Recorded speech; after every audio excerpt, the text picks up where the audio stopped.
Welcome to Armchair Expert. I'm Dan Shepard, and I'm joined by the lovely Monica Lily Padman. Hi. Hi. We just had some debate. I didn't know whether I should look directly at the camera or not. I know. Yeah. I guess we can play with it. Yeah, we're going to have to dance around a little bit. Yeah. This guest has been one of the few I have reached out to many times over the years because he was kind of a dreamy, like a Letterman-esque He's guest. a big fish. Figuratively and literally. What a big boy. Yeah. Vince Vaughn. Tall guy. Oh, so tall. Tall guy, cool guy. Sexy man. Wedding Crashers, Dodgeball. All of it. Was it weird to see me look so teensy? You held your own. Okay. Yeah. Okay, thank you. Yeah, you did pretty good. Well, Vince is here today, of course, to talk about Bad Monkey, which is out right now on Apple Plus. I just caught up last night. It's very, very good. It's noir-ish. It's hysterical. It's a vibe. It's a vibe. Thank you for saying that. Mm-hmm. So please enjoy Vince Vaughn.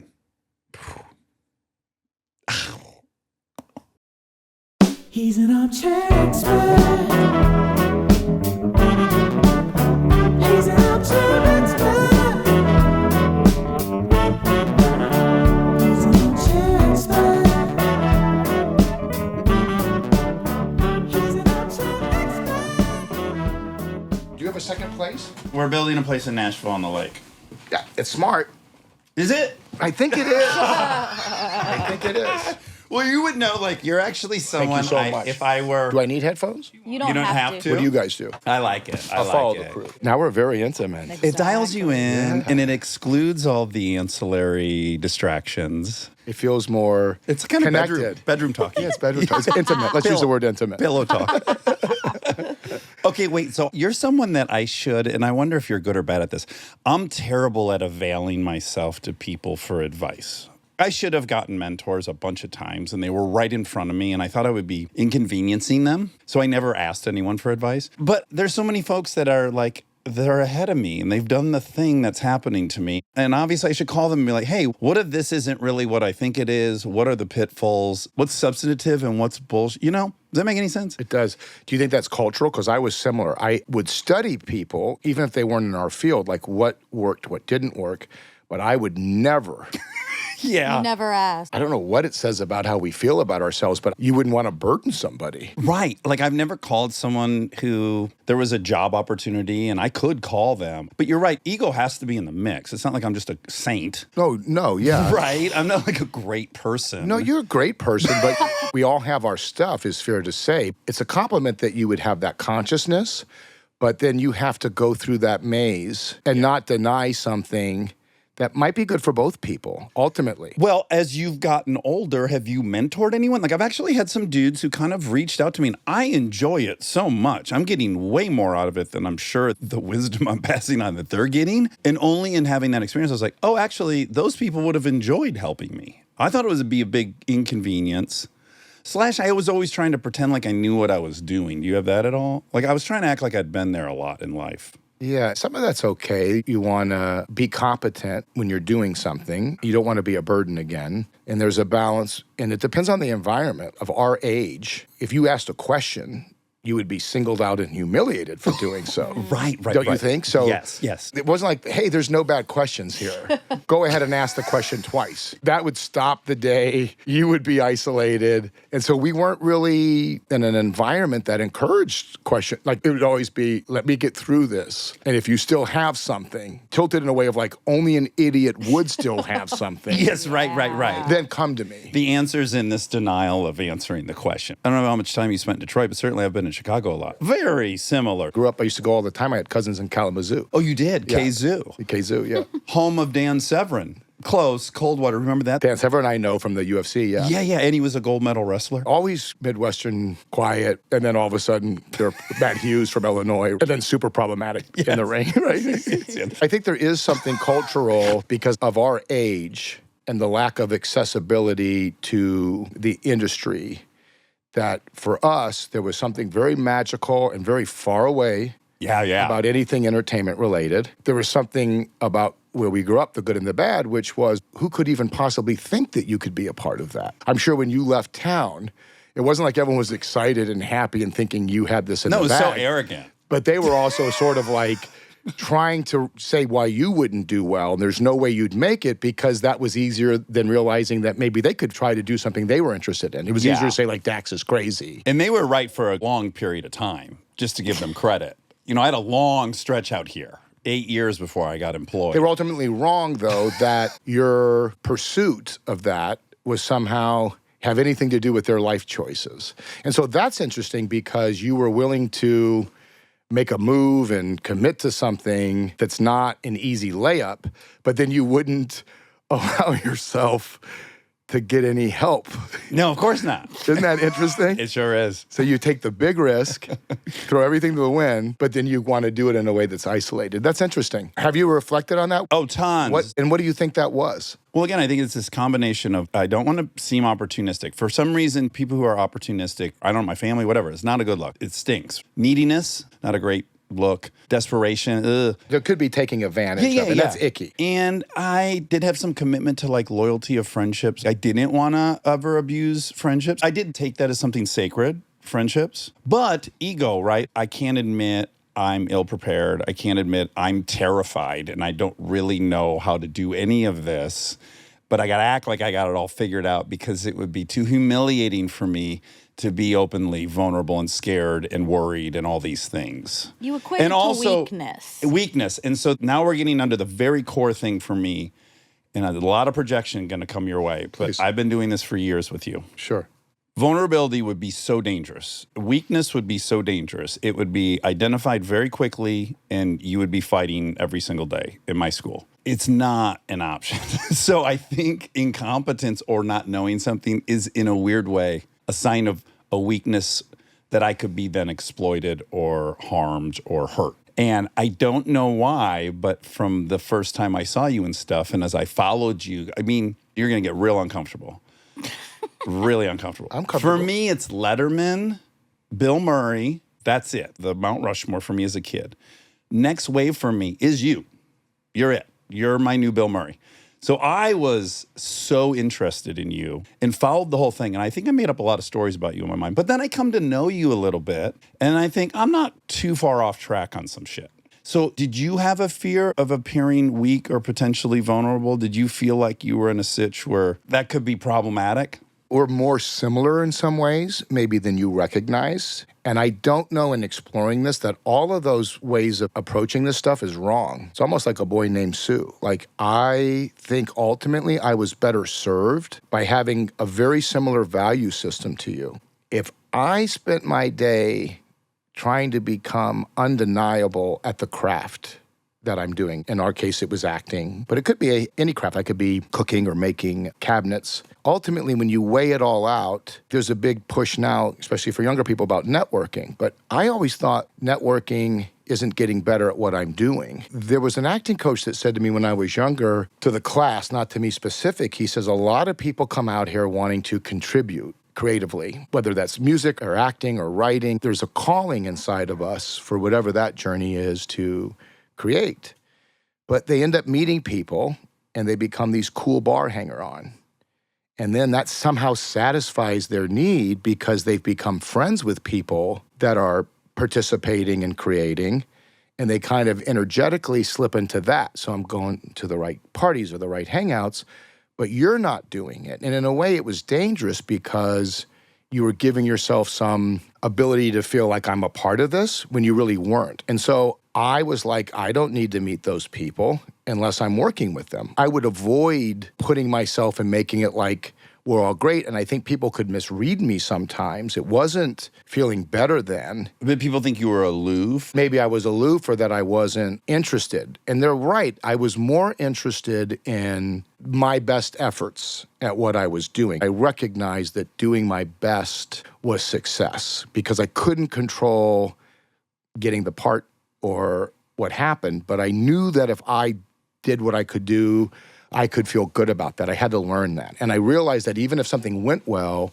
if I didn't take the right approach, it bothered me. As we look at this, maybe we were right on some level in that I should inspire to be competent. I need not to be vulnerable in a way where I can be taken advantage of or exploited. And I think with that journey, and I only know from our time talking, I think younger stuff from childhood experiences we were in might be somewhat similar. And so I think the quest to get competent is important. Yeah. Was I more comfortable in conflict or someone being unkind to me? Sickly, yes. Yes. I knew yes. what that was. If someone was warm and believed in me, that's when I was uncomfortable. So that's not good. But the ability to say, I'm going to be value added, I'm not going to be a burden, and maybe some of those strugglers led us to look what you're doing with this show and writing, and look at the directing that you've done and performances. I don't know that someone that didn't have those high standards on themselves is going to do those things. It's a bit of a paradox because you're right. I like where I landed. So how could I be critical of the road map that got me here? So in many ways, 1,000%. But also, I think I suffered in some areas where I didn't really need to. And I also think I learned some lessons the hard way that I probably could have availed myself to a little guidance, and I probably could have made the ride easier for me. Again, I don't even know that I want the easier ride, but the most fascinating thing I think you said in that was when someone was warm and believed in you, you didn't really know what to do with that. When someone was confrontational, you know exactly what to do with that. That I relate to deeply. Didn't you ever have that feeling like you go over to a friend's house and their parents were cutting off the crust of their sandwich and were real encouraging to them? And you were like, what's going on? Yeah, these aliens. Where the fuck am I? Like, oh, really? This is an option? Oh, and they're telling them they're great? Yeah. I'm like, oh, God, this is weird.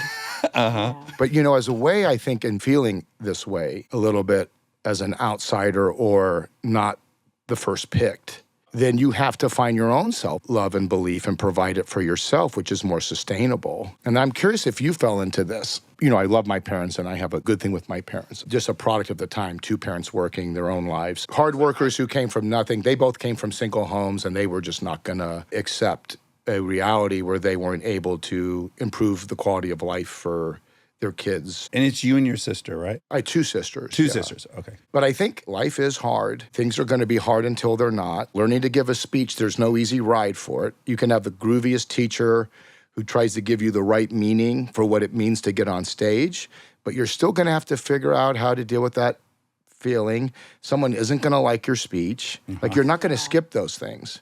So the question then to me becomes, what's the best version of facing those fears and addressing those and getting those skills?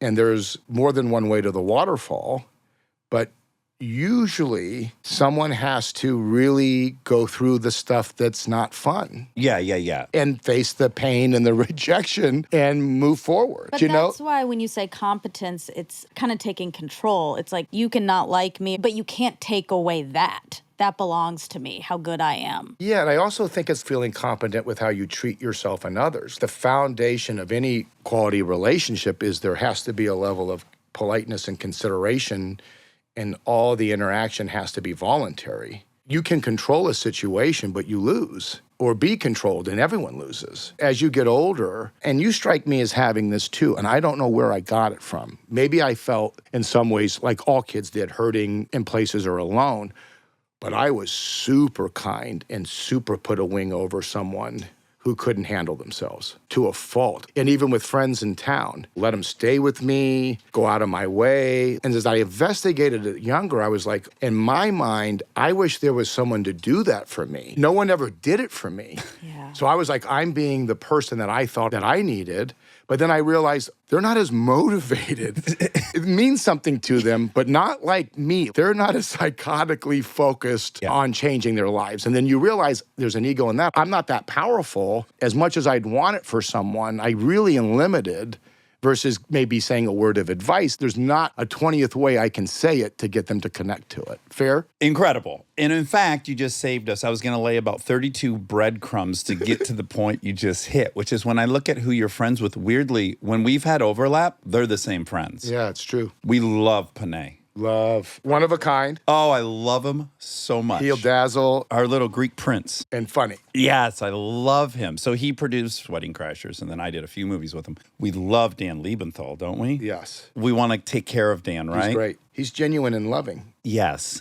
And so when I look at the people that you're drawn to and I'm drawn to, there's a very interesting pattern. And I think all these guys, D'Onofrio, we both love, right? They're shining so much love at me that I trust them. And I have a very hard time trusting people. But the amount of laser focused love that these people send, I can trust. One of the nicest nights of my life was a guy tried to fight Andrew in Connecticut. And I was not on my watch, my friend. Right. Someone would have to have a real problem to want to engage Panay. I know. Oh, you can imagine what he said. Panay's so great. He came up with a classic. He walked up to Panay and said, "Do they sell men's clothes where you bought that?" Yeah. Dixie Cup line. Yeah. Not even original. No. Oh, we're dealing with an obtuse bully. Oh, great. Get in line. My breadcrumbs were going to be like, when you were a kid, did you love My Bodyguard? Love. Love, right? Love. And I loved it for him. I loved it for him. I loved it and for the boy. giant. Yeah, but for the giant, I loved it more. Such a symbiotic relationship. totally. And I want to be both people in that story. Yeah, I think we are, aren't we?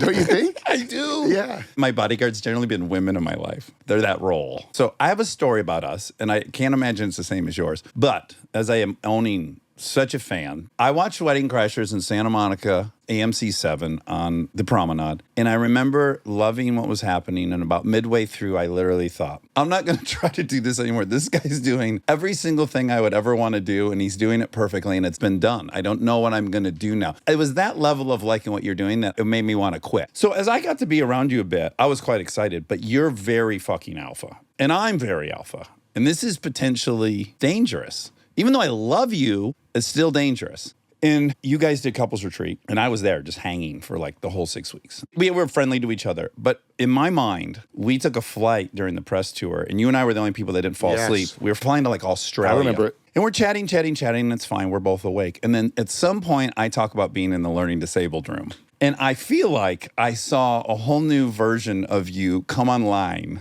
And you and I just really got into what it was like to get called out of the classroom and go down to that room. My favorite movie, as I saw as a kid, because I thought that was me, was One Flew Over the Cuckoo's Nest. Oh, sure.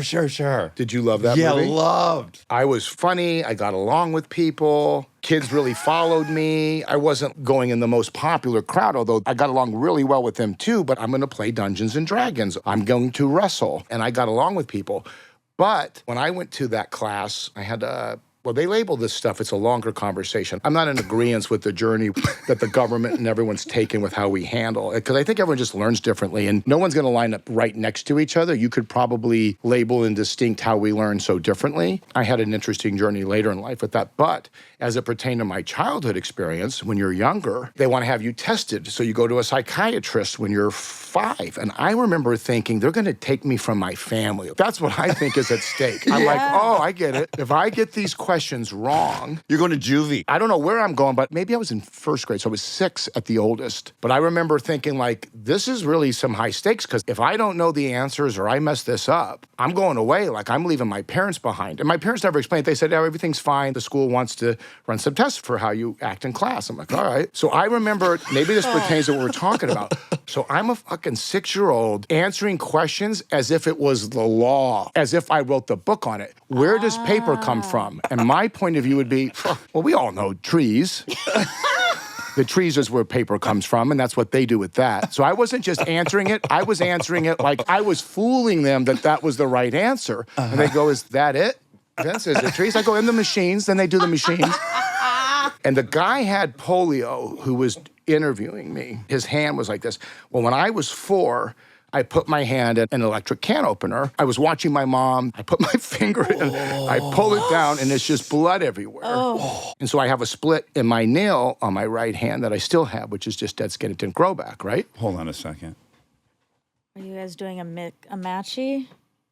Twins? See how that's splitting right there? Yeah. That varies in how split it goes down. See, mine's a beautiful, like dead Yeah, skin down yours the is middle. hardcore. Yeah, mine's hardcore, right? So when you're young, kids will go, now that's going to be a problem with me because that's not happening to me, right? So anyway, that was a gift for me as my life went on. At the time, I hated it, but it really gave me a lot of empathy for that feeling of being attacked or persecuted for having something different that's not a choice. Physical, yeah. So I remember connecting with this guy where I'm staring at his hand and I go to him, don't feel bad about your hand. I have this too. And I reached out That's so and I sweet. showed him my finger, and he looked at And me. you were 6? I was like 6 because they were driving me from the suburbs, Buffalo Grove, to the city to see this guy. And at the time, they were just saying, like, is he hyperactive? I guess I was borderline hyperactive, for whatever that meant, for a 6-year-old in class who was fucking living on sugar. Pop-Tarts. Pop-Tarts, frosted flakes for breakfast. I guess I had a hard time resisting a joke and sitting still. But anyway, Were you also way too big? no, I was kind of tall, younger, and then I evened out, and then I got bigger. But I just remember at that point, that was what launched it, where at first they said maybe he would be good to take a Ritalin. My parents, thankfully, I think I did one, and I didn't react well, but my dad, and I think my mom said it too, they're like, my kid's not going through life doped up, which is a great thing because you have to learn how to process stuff. And so the answer became I would go to a class, but not like these other kids. I didn't live in the class. I was in general pop. Right. Regular school. Yeah. But I would get one period a week to go. I had a speech therapist, and then I'd have to go to this class. So when I go to this class, I figured it out. It was really good for me because as I got older, then I would be like in 4th grade, and there's a bunch of kids playing Candyland. Like, what the fuck is everyone playing Candyland for? Like, that's a game you play at 5. Game's a joke. And I first was kind of harsh on these kids because I was distancing myself. I'm like, I'm not one of these fucking kids. But there was a girl that was super tall. She didn't talk, but it reminded me of like Chief. Yes. And Cuckoo's Nest. I figured out as a kid, I was like, well, no wonder she's not talking. She stands out so much. Yes, she must she's be so invisible. tall. She's got bad posture that she just didn't want to stick out anymore. There was nothing wrong with to her. blend in. She just wasn't comfortable. And then there was the kid who was more rural than all of us, but his family was like agriculture. So he had flannels and work boots and shit. So I started to figure out a lot of these kids could have been emotional or just social cues weren't there. But they were great kids. If you had a friendship with those kids, like it meant something. So I became super protective and I started including them like in recess games. And I was so confident and so okay getting in a fight or verbally getting in stuff. I was like, no, fucking Megan's playing kickball. She's on my team. Here we go. And so I started to have that. So it was a gift because I knew that feeling. The difference was if you have some level of confidence or self-belief, despite the obvious information, you really can go super far and really accomplish a lot because you have to be really resilient and work really hard. But the poor kids that don't have support from a parent or don't have any belief can get absolutely devastated. Oh, ruined. I would imagine through different interviews and even the notion that you had loved the Stephen King book you loved as a kid. Rage. Yeah, I saw kids get literally destroyed. There's no going past what happened to them in junior high and high school through bullying and the horror that can be. I just saw kids get fucking ground up and destroyed and had so much sympathy for them. It broke my heart. It was all around. We also had someone who spoke faith over us, where some of these kids, like, they'll go to the parents and say, well, I think we all know Larry has a hard time focusing. If they're wearing a name tag that says expert, and you're dealing with parents, especially back then where there's not a lot of information. Yeah, and they're scared. Then they're going to go along with these recommendations. I still see it today where there's parents who go along with recommendations that are terrible recommendations just because they're the popular idea of the time. And that kid then is sort of believed to have not skills, but it's always that way. That could be athletics, that could be music. Usually what you find is the person that has some sort of obstacle that's going to, for whatever reason, be resilient and come up with a psychotic program is the one that kind of can break through and have better mastery and self-awareness. Because you have to earn that, I think, by overcoming that. Sometimes when it's real easy, they're not forced to do that. And so when that finally happens in life, they don't necessarily have those resources because they just haven't been in that position. But that's a tremendous amount of empathy for a 6-year-old. Most kids looked around and they were like, yikes, that's bad, but I have to protect myself. At that age, we're all just trying to survive elementary school and middle school, trying to get through it. And so to bring people in is very rare. I was raised with that. My mom would be like, hey, someone's new in school. It would be pretty neat if you brought them to the lunch table. It was just in the water in my house That's that way. lovely. I just was part of who I was. But I also think you hit it on the head earlier, which is you were giving people what you wanted. Was there an inciting incident other than that experience, which is profound? I kind of belonged there. Like, I couldn't read. I didn't learn to read till 5th grade, right? I have dyslexia. And those hieroglyphics, it's really nuts what that looks like to me. I got over it. It's fine. And I agree. I'm glad I had the whole journey. And then figuring out I was good at some things was like, what a gust of wind in the sails. Oh my God, I'm good at math. Oh my God, I'm not fucking stupid. I thought I wasn't stupid. When I'm talking to dudes on the playground, I'm verbally advanced. Why is it I'm so stupid here? That's Yet a I'm out terrible on the feeling. playground. I'm so confused. Did you feel stupid or you knew you were bright? Well, I felt like as soon as you sat in that desk and they started writing on the chalkboard, I'm like, I'm out to sea, and it's compounding daily. And now we're another step down the path. And at some point, I threw in the towel. I'm like, yeah, I'm not going to get this. I just have to act like I'm paying attention. That's similar to how I was answering those questions. Yes. You took on a survival mode. You were acting like you were overly on top of what the teacher wanted. Right. Isn't that crazy? And then at the same time, you really needed to say, I'm confused here. Yeah, and then Dax, and there was someone holding a slip, and then I'd leave the classroom, and then I'd go to that room with everyone. Did you ever have the experience where you knew there was a progress report coming home? You could hear the moment when a parent received it. You could hear their reaction of how angry they were that there was a progress report. Do you remember the sound of your parents' feet when they came in from work walking and you knew there was an issue that was about to be addressed? I got blessed in that my mom, luckily for me, thought I was a genius. She's like, yeah, I don't know what to say about this report card, but I know this kid's a genius. So she didn't sweat me. We were fortunate to have belief in us. Yes. And the kids that didn't, They're dead. started to believe the worst of themselves. Yeah, and they get destroyed. Stay tuned for more Armchair Expert, if you dare.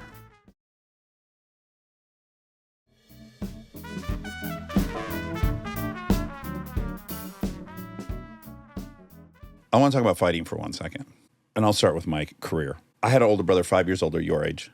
My whole life was spent wrestling him all day long. All day long. He wrestled me for his amusement. And then all of a sudden I started wrestling with kids my age. And I went from, oh my God, I'm so powerless, to like, oh shit, I'm strong. This is great. I loved it. Whole time through elementary school, maybe even a bully, I hate to say. Loved wrestling, loved getting into it. A lot of shit going on at home. I felt empowered. I started detecting around 4th or 5th grade, I don't think these kids like me. I think these kids are afraid of me. And I was like, oh, I don't like this. And my best friend at the time, Clay, he was a bad motherfucker. And the two of us would go out and wrestle 10 kids at a time. And I was like, Clay, these kids are just afraid of us. They don't like us. That's a wrap on this. For me, 5th grade, I kind of pledged, I'm done with this. Get to 6th grade, start dating this really popular girl, this 8th grade boy. I'm lying. He's only in 7th grade. I want to be less embarrassed. 7th grade kid hates me because I'm dating this girl, takes my bus home with me, gets off, tries to fight me at the bus stop. I won't fight him. I'm afraid. I avoid that somehow. He tries to wrestle me, but he can't do that. It gets broken up. You know, it's a 6th grade fight.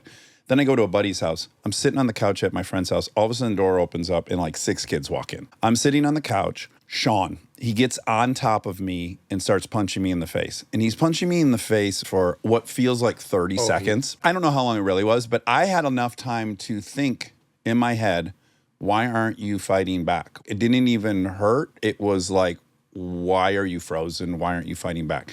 I thought about that incident every night before bed for fucking years. I don't think anything in my life has been more painful than that event and my disappointment in myself that I didn't fight back. And I made this weird pledge to myself, like in 8th grade. I'll get any broken nose. I'll fight any man alive. I will never again lay in bed knowing I didn't fight back. It's been such a crazy driving force in my life, like embarrassingly so. And I've met a couple other people like me, and I've asked them, did you ever sitch? I asked Conor McGregor, I'm like, you had to have gotten your ass beat before you take this journey. And he did. He got beat up by some older kids. And I'm just wondering, did anything like that happen to you? Where does that come from? Where, like, I'm not going to back down. Yeah, versions of that. My dad's culture, my dad's dad was a steel worker and had a 100-acre farm. And I remember as a kid going to see it, it was like I unzipped a different universe. It was like in Brewster, Ohio. A lot of Amish families lived near there. So I remember my dad got real mad at me. We were driving in a Lincoln Town car. My dad was a toy salesman, and we were driving to visit his dad. Perfect salesman car, by the way. Totally. Perfect. Maroon or something. But I was learning about the Pilgrims. This was still in Buffalo Grove, so I was still like 1st grade or 2nd grade. It was real hilly, and we were behind a horse and carriage. and they were all dressed in black. And there was 2 kids sitting on the back just kind of staring at us. And I was mesmerized. And this has gone on for a while. And I had never been in this kind of environment. And I remember saying, why won't those pilgrims get out of our way? But I thought they were pilgrims. Sure, I didn't understand. My dad pulled the car over and fucking let into me. You're not fucking better than anybody. Don't you be a spoiled kid like that. So because my dad came from such a harsh background, his dad never went to college, worked on a railroad, and then had a small farm, but he had to work in the steel mill of the railroad just to keep the farm going. You know, it was 100 acres, wouldn't even have that now. He was real conscious that I was not going to be a kid that as he moved up into suburbs that I was going to be elitist, disrespectful to people or think I was better. And he was also an interesting guy, did real well, but hard as nails, kind and funny, but I've seen him many times. I remember thinking sometimes as a kid, like, oh God, this guy has no idea the well that my dad has, right? And was really kind of thought with it. So I kind of had this in me culturally, just with the idea of it. So I was always good at, if the lines got crossed to a point where I felt like there was no return, I was going to go all in because I was angry, I was afraid, and I just wasn't going to happen to me. I was on the wrestling team from the time I was in 5th grade. I didn't even like being in wrestling as I got older. I think sometimes the great athletes don't wrestle because you have options. Like you can play a fun sport and you're having fun with friends. Teammates and not cut weight. Yeah. We're sitting on a bus, no one's talking, everyone's miserable. You're just waiting to go fight some kid in front of the school. It's like, you know In what I a mean? unitard. But I was always just very natural to me, so I did it in high school. And verbally, I was really quick. And then I had to learn the other lesson, both verbally and physically, which was it worth it to hurt someone like that? And I don't like to hurt somebody. I really will avoid it at all cost if I can, because I don't like the outcome. I can see so clearly what you're insecure about. You have no idea how well I see it. And I'm going to do riffs on it and make up catchphrases and humiliate you in a way that will last for the rest of your own friends. Will call you this when this is over. And so when someone would start with me, I would be like, okay. And I didn't have a way to go to like a 5. I'd go to a 12. It would be like the entire class is laughing. This is what people become known for. But then I had the moment you had when you were wrestling those kids and realized they didn't like it. And so I had that moment where I saw this person in tears, shaking, like traumatized. And they didn't stop, by the way. They were swinging at me verbally and going after it. I felt safe. The room was uproarious. Well, because you won. This person was so fucking devastated. That was hard for me. And I go, did it need to go that far? I know they wanted to take a shot at me, but did I have to make this person face their greatest insecurities in a way that's humiliating? And so I have never gotten this right, and I'd be curious of your opinion on this. I let a lot of things go I think is the right thing to do. And now to a fault, I fucking let things go. There's times someone probably should have a consequence that sometimes I'll just go, yeah, it's not worth the investment. But if I go too far, I can't sleep. But sometimes if I don't do anything, that fucking bothers me too. It does. I'm like, why the fuck didn't I just turn to this person and go, hey, I don't know what the fuck you're thinking, but then I don't feel good if I do that. I very seldom have ever landed in that perfect place of like, here's my boundary. Right. I'm staying civil. Yeah. Either of you, do you regret on either side of that, either going too far or not going far enough? But we're both sheriffs, too. We are so sheriffs. It is hard. And there's so many elements in there. There's different realizations along the way. You never teach anyone a lesson. Never. I used to tell myself that. I'm going to teach this guy a lesson at this stoplight. He'll never cut someone off again after this interaction. Not true. He's going to cut someone off in 10 minutes. So I'm not teaching anyone. He's just going to look for weaker people to be meaner to. Yeah, I've probably driven him to some 90-year-old lady, and he's going to cut her off and get out of the car, get his break her rings back. window. Right, exactly. It's like, all right, I know where I'm at in this ecosystem, but I'm still going to eat. He's going to drop down to the minor leagues and you're crunch right. a couple of homers. Yeah. Probably made more victims. You 8-year-olds got something on your mind? Yes, and it's true. So there's that realization. And then there's the realization that I'm doing this because I'm scared.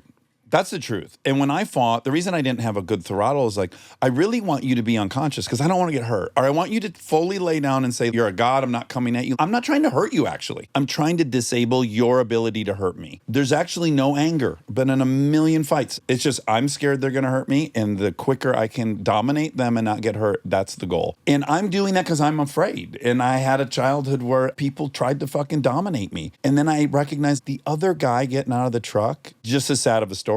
That's why he's getting out of the truck. When both people are in pain. Yes. If you're not in pain, it can't match. But that's exactly right. If someone's hurting, then you're going to use this to solve the pain that's not really real. And as you realize that, I think you're 100% right. Right. And I don't want to further hurt a guy that's already clearly his dad kicked his ass his whole life. I don't want to fucking add to that. Right. So just ethically, I hate it. Or he's feeling powerless in some situation in his life. And this was the moment that made him snap. That's why I was wrestling kids to the ground. Like I had a violent stepdad at home. So yeah, I needed to dominate something. So yeah, I don't like any of those feelings. But you figure that out. You don't know that at 6, 7, 10, 12. As You you don't get know older. that at 35. I mean, it takes forever. And then a really profound experience. My father was dying of cancer in 2012, and I was going back nonstop, and we were hanging. We had a very challenging relationship. He left when I was 3. He was around, but whatever. My father was never bested. Not on the road, not at a gas station. He had a fucking temper. He was as alpha as it gets. And I'm looking at this man laying in bed, and he's dying at 62. Oh, wow, that's very young. It's very young. Now, mind you, he was a smoker and he was an addict. He died sober. But regardless, I was looking at him and I couldn't help but recognize, yeah, he was never bested. And it kind of killed him. The endless rage, the cortisol dump, the adrenaline, the anger, you lose.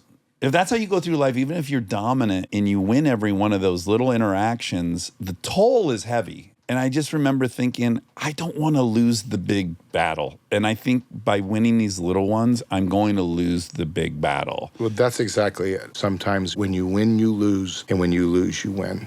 Yes. That 100%. is the spiritual truth of life. It is in true confidence, in true conviction, and true strength is I'm big enough to give this man this victory. That's like the pie in the sky, what I aspire to. I'm not great at doing it often, but occasionally there's a guy flipping out in front of the house, right? And I walk outside and all the workers are gathered and this guy's going crazy and he's yelling at other dudes walking. And so I walk out there and my first thought is I'm going to stop this from happening for all these people, right? I'm going to protect all these people. People are scared. And he's across the street. As I'm crossing, I can hear his routine. He's really freaked out because he got a parking ticket. And as I'm getting closer to him, I don't know why, just on that day I chose, I said to him, I said, hey, brother, what's going on? And he goes, this fucking party, they gave out $100. And I go, that sucks. You're the $100 behind? He said, yeah, and I don't know what the fuck. And I go, if I go inside and get you $100 and I make this go away, can we calm down? He goes, you're going to go inside and get me $100. And I go, I'll go inside and get you $200. Would you be okay with that? Can you hang here for a second and just don't scream at anyone? I'll go get you $200. We'll make this go away. This didn't even fucking happen. Who cares about this ticket? He waits. I go inside. I get $200. I come out. I give this guy $200. He starts breathing. And I got my hand on his shoulder. And I'm like, brother, I know this is a pain in the ass, but don't put yourself through this on top of it. You already got fucked. Don't put yourself through this. You got $200 and let's just turn the page. Yeah, that's good.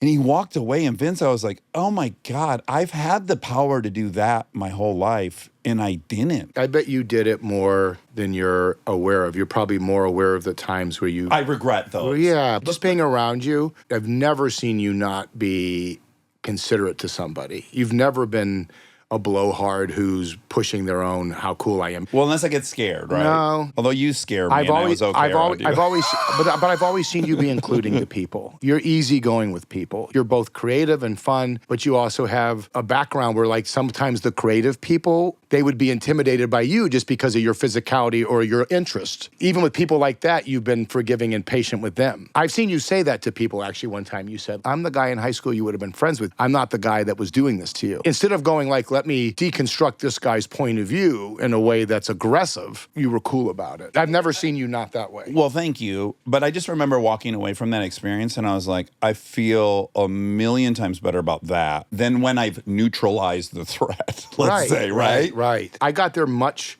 earlier realizing people were in pain and to try to not react with it. That didn't take me forever.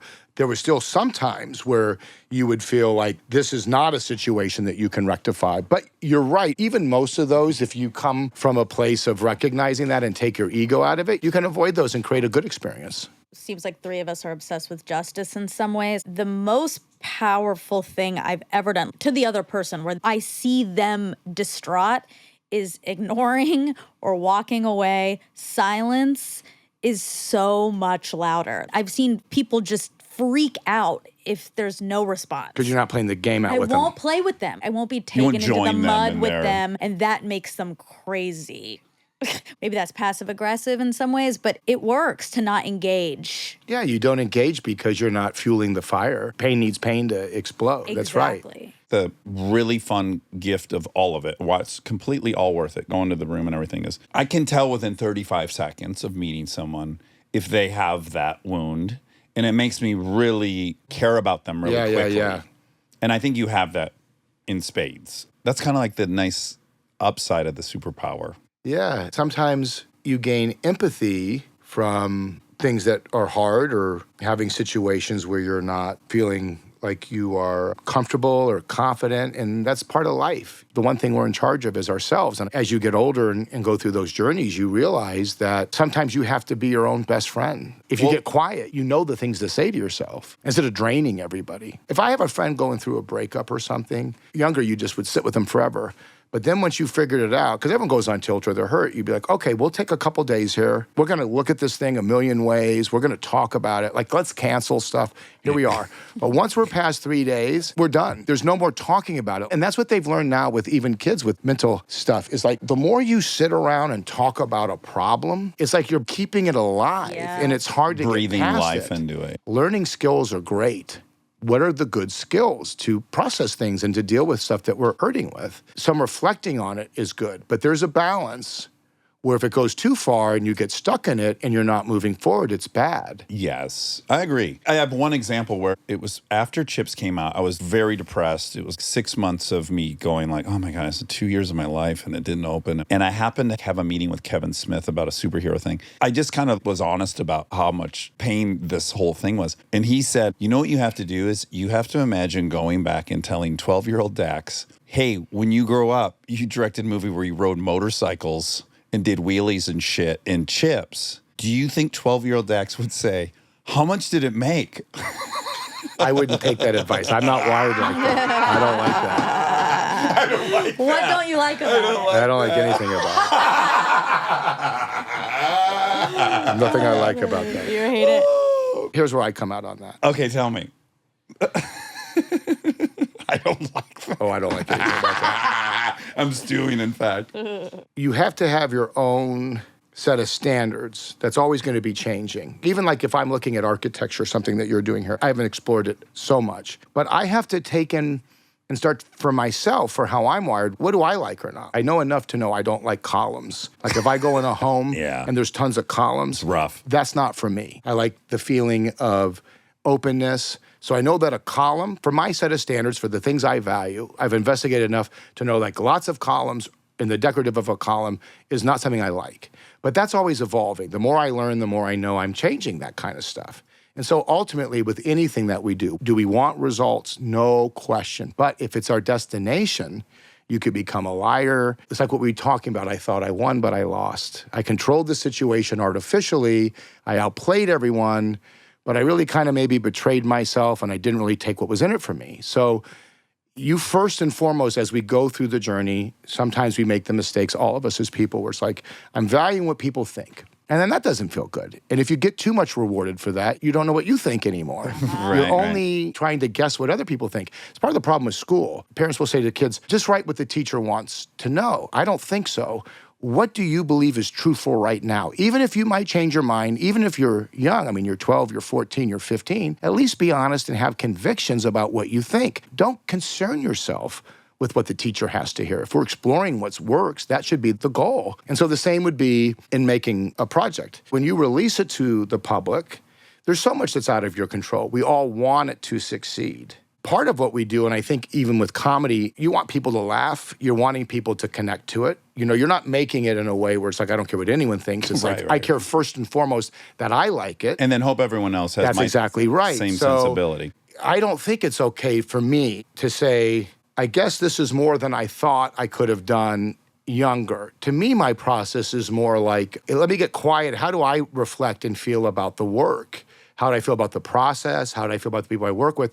And now let's look at the separate thing, which is the marketing, how it got over, was the timing right in the culture? It is true that there's things that don't quite click in a moment that later become relevant. And it's also true that sometimes things can click in a moment and it just caught the right moment, but it's not as good as other things. So it's so subjective. Yeah. So for me, the truth of the matter is, how do you feel about your process? And I know from with you and Dan and Panay, what you Could guys be did. happier. Right. What can I do going forward? Do I get ahead of that earlier? And what's some ideas and empower people to work? Yeah, you're still trying to crack the code. You don't give up. And then also admitting to myself, my interests are emotions, childhood trauma, and horsepower. That's a weird combo. By the way, pretty awesome. Thank you. That could be the name of something fantastic. Maybe a new cologne Maybe for your me. book. I don't know. But I have to be honest with myself. It's like I made this movie hit and run. Super proud of it. It did great for what I made it for. But also, Super I have cool. to admit, it's a car chase movie with a huge relationship element going on at the same time. This couple, they're deciding whether or not they're going to really double down and commit. She's learning What's there he to has admit? a past. It was a metaphor for Kristen and I getting together. She had never dated an addict. She didn't date a dude who'd fought guys at the gas station, crack smoking. It was a lot for her to like go, wow, is this dude really gonna stay on this course that I just met him on? Big leap of faith. So the movie's really a metaphor for that. So you watch the trailer and it's like, that's some pretty sweet car shit. But then there's a very big emotional scene. The guy's like, oh, I don't know about this. And the girls are like, oh, I like that scene between him and her, but I don't know if I can get through all these car chases. I have to recognize that I am doing it to myself to But isn't some that degree. original in a way? Like, that's also what gives it staying power, makes it cool. Yeah, and I'm happy I did it. Some of the realization is just admitting to myself. So my interest in doing both those things is a little tough to package for somebody. That's fair. Maybe Right. someone else might go, there's not a model, but my goodness, I mean, I think we're at a time now where it's like, if everything has to back into what's easy to package, we're all bored, aren't we? Yes. So my point And then is, TV is the only option. well, that's a great interest, and you're better to follow that and then say, how do I get that to the audiences, which is getting figured out more and more. I don't think there's anything to admit other than what a cool, unique combination of things that's authentic that people can appreciate. I don't regret any of it. And by the way, it did well. Yeah, it did fine. But you're right. I'm still always going to try to figure out what's the thing. Panay and I were talking after Chips, and we're like, we know at least one of the moments. One of the moments was when we were recruiting and people came, those audiences, and they thought the movie was about potato chips. We knew then. It's an issue. Oh, chips, no one really knows I mean, I love the chips. cop stuff, but I was super psyched for a potato chip movie, so the table wasn't set. Where are the Ruffles? Where are the Doritos? Where are They the had me at a chips? Halloween party. I thought I was going to a 4th of July backyard barbecue.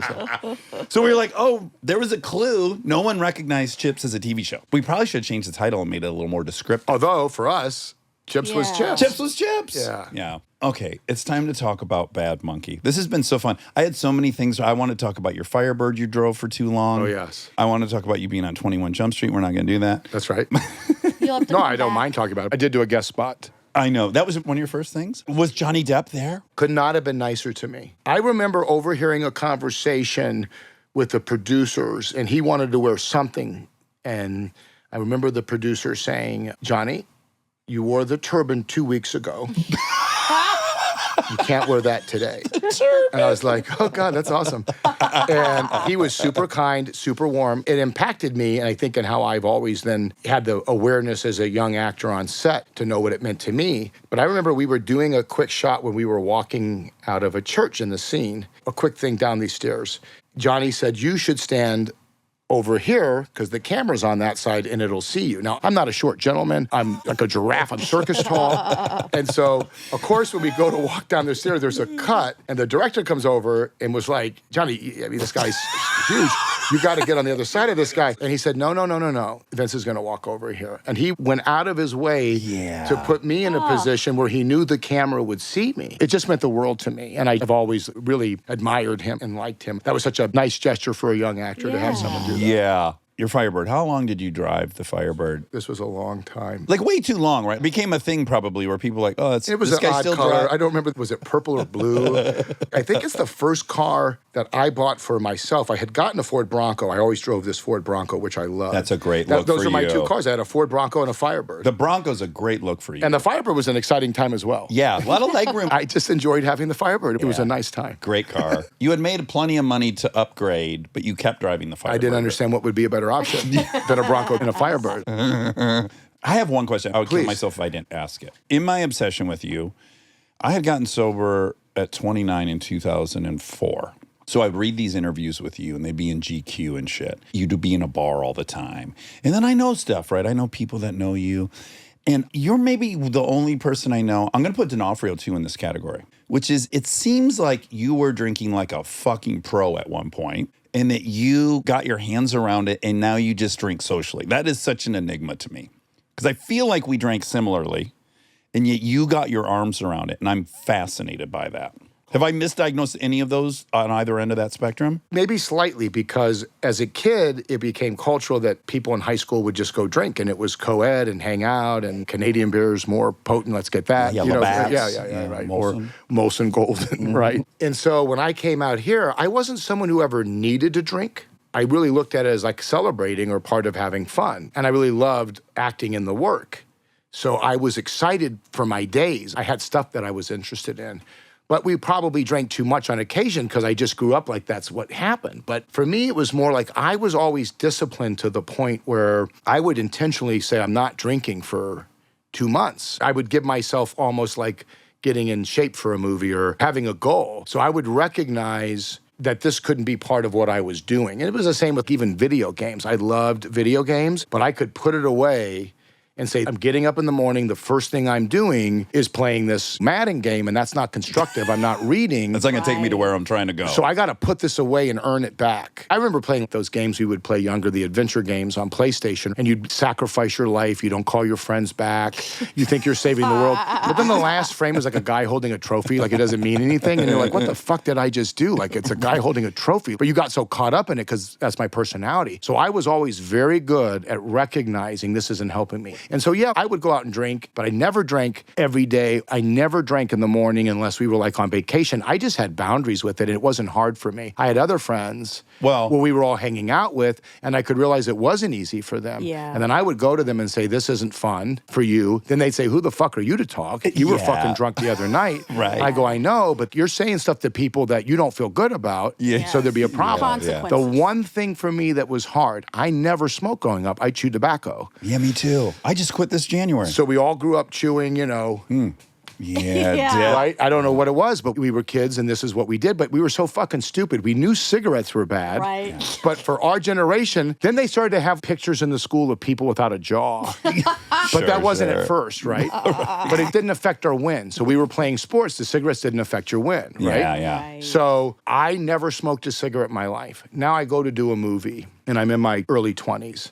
And as a young actor, I'm like, okay, I got to get comfortable smoking. I can't look like a guy that doesn't smoke. Right. So I'm fucking doing my moves and I'm smoking all the time. the and I'm greatest. buying the fucking cigarette. I'm coughing like fucking crazy. Sure. I fucking hate it. But I'm like, I'm going to be a smoker. The character smokes. And I get fucking hooked on cigarettes. Yeah. And I don't put them down. That was the one thing for me that took me forever to quit. But thankfully, I quit one time.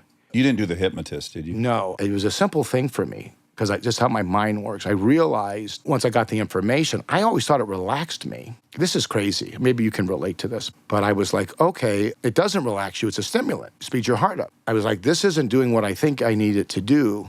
I need to stop this. But then you go through this crazy thing for anyone who ever quit smoking, which is not something that's normally like me.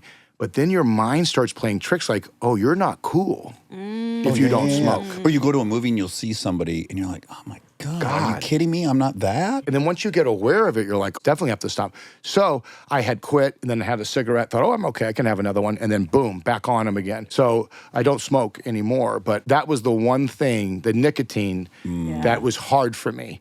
But the alcohol for me was social and it never led to a lot of other harsher drugs. I just didn't slip into that. My recon then is correct on you. That was the thing that perplexed me about you. I'm like, this guy doesn't do coke? This guy's built for Coke.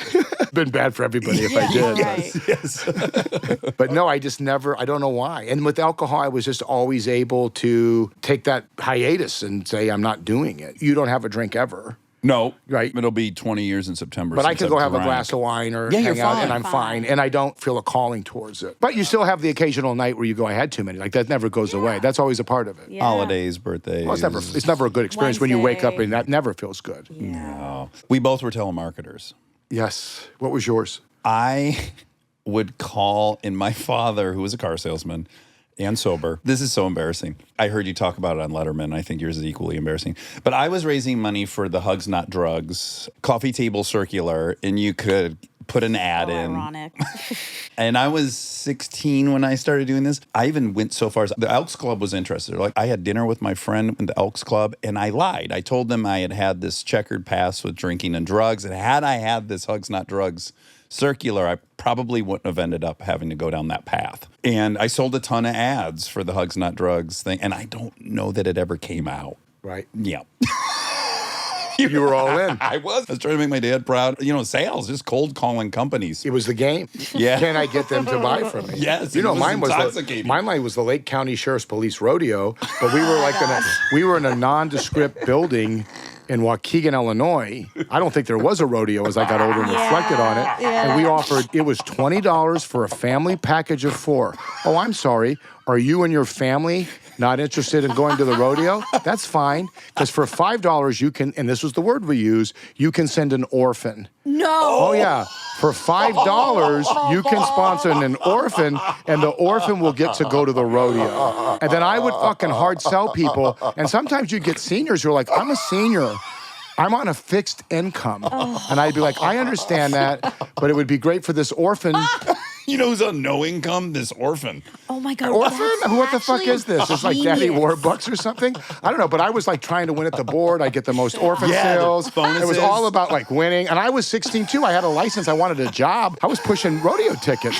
And the fact that it was police, so that makes it feel authentic. Oh, yeah. And then it's an orphan. Oh, you don't care enough to help a child? That's There the was a- genius piece. This motherfucker probably picked up shop and fucking left. 100%. Oh, my yeah. God. He was in the back room drinking fucking soup, this guy. Wow. He was a complicated gentleman. Did you watch the telemarketing doc on Max? No. You must. It Oh, came dear. out like a year ago. It's incredible. It's all about the police funds. You know, the whole thing's a fucking racket, and it's a huge business. Yeah. Okay, let's talk about Bad Monkey. I've watched it. I love it. Even before I watched it, I had emailed you because I was so excited because I think the trailer was so fucking brilliant. It's you and Bill Lawrence, who we also love, who we're going to have on. So we're doing a whole Bad Monkey week.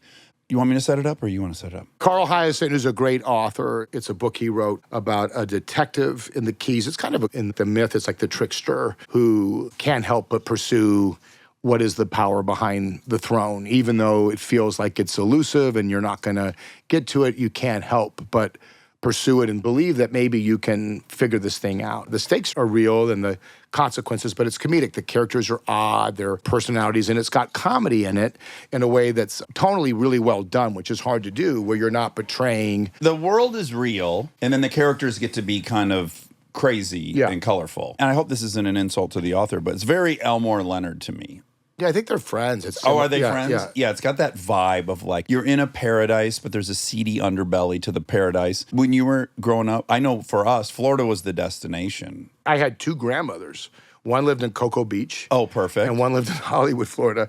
And on many a station wagon drive where we would land grounded because we were fighting in the back seat. Had you ever been to the Keys prior to this? No, not prior to this. It's wild, right? Very unique and very cool. I just drove down there a year Are and you a a half fisherman, or ago. do you I'm fish? not a fisherman. Feels like a failing of mine that I'm not. Are you? No, I fucking... Feels like a manly One thing time you're I supposed to teased do. Billingsley. We went to a friend's for a bachelor party, and we went to Florida. He fucking had the bright idea, Peter Billingsley, who you know, Yes. that we would get up and charter some fucking boat at 6 a.m. He's a fisherman, though. He's a right? fisherman. Yeah. He lived in the Keys. He does the spear fishing. So everyone was up drinking. But we're up at 6 in the morning. And it's like, you go on a boat, and then there's a hungover. bunch of professional fishermen who are actually like setting the hooks. They're fishing. None of us are fucking fishing. We're sitting there, And then if there's a fish on the hook, there's a mad rush of energy. Someone got to go and grab it, right? Phones come out, and the big moment is, can Bob get the fish up with the help of a bunch of professionals? The Sherpas. And he was like, this is amazing. I'm like, what the fuck? I go, why don't we get up tomorrow to a bunch of fucking house painters while they're fucking painting a house, and then fucking hand me the roller on the last thing and take a photo. We'll sit around while they're working. Like, what the fuck are we doing? We're seasick on this fucking boat. None of us are fishing. We're just waiting for some guy to get a thing. Oh my So God.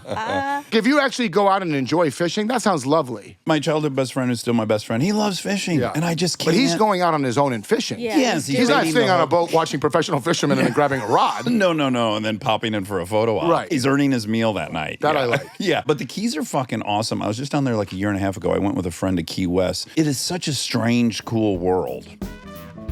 Stay tuned for more Armchair Expert, if you dare.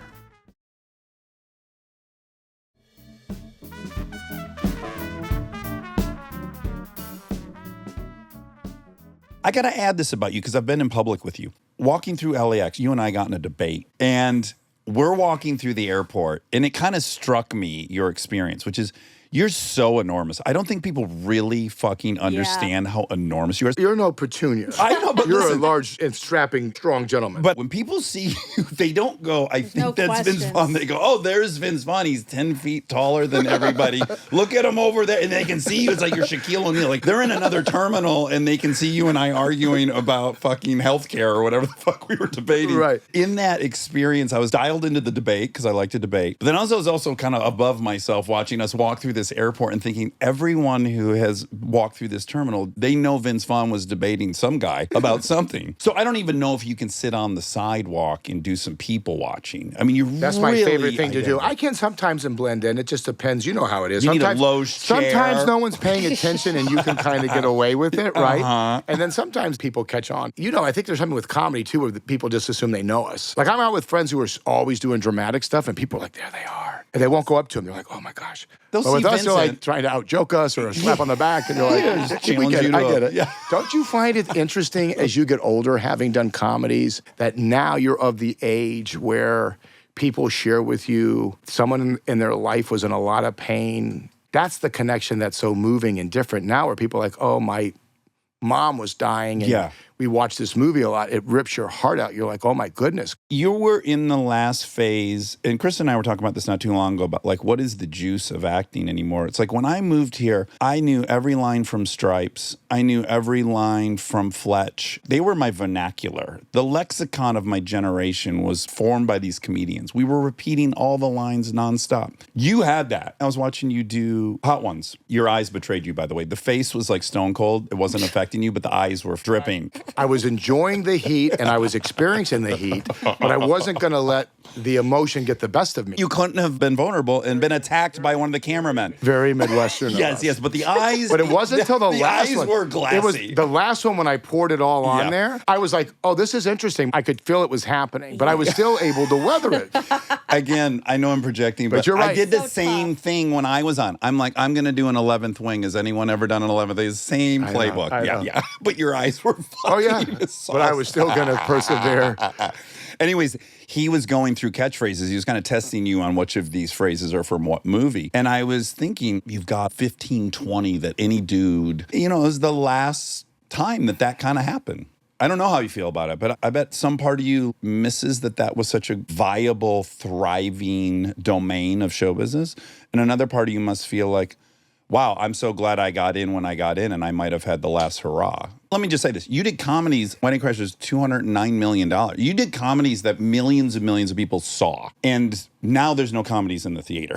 Right. So I wonder, are you more focused on lamenting the fact that has gone away? Or do you have a deep gratitude that you rode that last big wave? No, and I think I said this publicly, get some young people and leave them alone. People have stories to tell. It's happening. In stand-up. Yeah, it's happening in stand-up or things on the internet, or look what podcasting did. I mean, it's the same thing. It's a glaring revelation that audiences want authentic conversations that are exploring things in a way that we all go through. What you do in your podcast in what you've done in Hit and Run in the movies when you're saying, well, I don't know how I have to admit. It's like, well, yeah, cars are awesome and this conflict is awesome, but exploring those relationships and the complexity of people's awesome too. We're talking about our split fingers and, you know what I mean? And how do we feel about this or whatever. And sometimes just funny. It's not like we're being so important to try to do something profound. We're just connecting. Human connection. Yeah, we're connecting and we're growing and we're interacting and learning and sharing with each other. Beautiful. The numbers are in. There's no debate here. People like it if they feel like someone has something to say or a point of view. We're all exploring, whether it's through song or conversations or movies, the human condition and people. And that's fascinating and something that we're all on. So I feel like it's happening now. You see people breaking through. It's been happening for a while. And what you would love to see is, in the medium of film, people to feel like there was the opportunity to tell stories and have a chance for those to make sense economically so that they can tell those stories. And I think it'll come back. I think the pendulum swings too far. Well, the people are dying, aren't they? I mean, you can feel it. Yeah. The upswell in stand-up. I mean, the fact that we have a dozen arena performers right now, I've not seen that in my whole life of watching stand-up. People still want that interaction. It's fun to explore human conditions in extreme ways. We're not suggesting it's a health video. You know what I mean? Like, this is a playbook to live your life. But you go back to the beginning of campfire stories. The purpose of the wisdom of the stories or the myth were these cautionary tales. And so that we could kind of learn. The Bible's not a from story of people extremes. making the right decisions. Right. We're learning and we're dealing with death and consequences, and this is how these things play out. It wasn't to say everyone Here's is a really playbook kind of and how to- enlightened. Yeah. And so I just feel like people are the same now as they were from the beginning of time. I agree with that. I do want to call out one person from Bad Monkey, Meredith. I think your scenes with her are just fucking dynamite. I'm wondering, because you've been at it for 30 years, accessing fuel for the motor, do you feel like there are things that are just race fuel? Because I'm watching the scene with you guys in the car in front of the supermarket, and I think she's bringing something to you that Vince is like, oh, right, it's time to fucking party. Right? We got to go. We're meeting in a bar. Like, okay, this person's on fire and I've got to match them with some fire. Bill's so good at creating these dynamics, so the scene is charged, but she's fun. Meredith Hagner? Yeah. I don't know her. You do, Search Party. She was like the hot friend. She was so funny. Wyatt's wife. Oh, is this what? What? Yeah, Wyatt's wife. Wyatt's That's right. wife. Yeah. She's phenomenal. Oh, she's unreal. Whenever we had a chance to connect, she definitely was bringing fun points of view. And there was other actors that were phenomenal in that. But Everyone's you're right. solid. That she definitely, you know this, improv is listening. Yes, and so she's throwing you so many curveballs and she's making so many unique, interesting choices that real you is paying attention and intrigued in what she's sending. Even the part where she's whispering, you go, yeah, why are we whispering? Whether that was written or not. You got to stay dialed the fuck in, and it's just bringing out so much radical Aren't you stuff. the same? I'm really committed to that point of view and that character in that moment, knowing what my objective is. So I'll go with whatever, knowing where I'm trying to go. Yes. So that's what it is. You're really listening and doing it. She's playing it like she doesn't want to come off as snooty over how expensive the earrings are, right? These are $10,000. Yeah, exactly. Exactly. Yeah, you guys are magic together. She's great. I wanted to ask if you think you've played yet the full version of yourself. That's witty, sarcastic, confident, playful, but then also tender and vulnerable. Have you played who Kai lives with? This is the thing I really enjoy about being an actor. I feel like we all have thousands of sides to us. God, I've been referencing him a lot lately, but one of the things I love with the Breakfast Club Yeah, you love John Hughes. is that you have these archetypes, because that's what the kids feel safe presenting. Going back to our childhood, it's like, I'm the jock, that's who I am. But there's no doubt the jock has an academic side. There's no doubt that he has a criminal side. So the fun of that movie was always, you're going to see the archetype, what kids present themselves at in school. Yeah, the nerd, the jock, the burnout. To realize they're all just people. There's more homecoming crossover queen. than they realize. They're all in pain and doing their thing. And It's hard for why everyone. we love that, and why John is different than a lot of the guys that came after that made high school movies. And a lot of them would come out in the press and say, oh, we were just doing like John. This is what made John spectacular among many things was, in his movies, it wasn't that the nerds win and the jocks lose. Everybody wins. Yeah. And no one else really did that, where he saw life from all sides, where in his movies at the end, you kind of felt like when the lights went on, more comfortable, closer, safer with people that might have felt from a different click because he was saying as human beings, we're all trapped in this thing that we're playing and we're all more connected and there's more of a similar experience than what we're presenting or what we're allowed to be. And so connecting to what me and you were talking about earlier and us going on an evolution of going, that person's in pain, I'm afraid, he's afraid, let me come from a better version of myself with more wisdom and create a great moment. The great thing of being an actor is you get to bring different sides of those to the forefront in a way that you're allowed to lean into To indulge it, those, yeah. where maybe in your own life sometimes those are Not a good not- idea. right. So I became aware of those, that I'm both super confident and absolutely petrified. And whatever that alchemy that makes up how we navigate those things is still interesting to me. Why people do what they do. The heartbreaking thing, like someone handles something in a way to have pride or they're being considerate to someone else, and then really it rips their heart out. It's really not the experience they wanted to have in that exchange. And it just fascinates me, just the journey for all of us. Yeah. Very last question, I promise.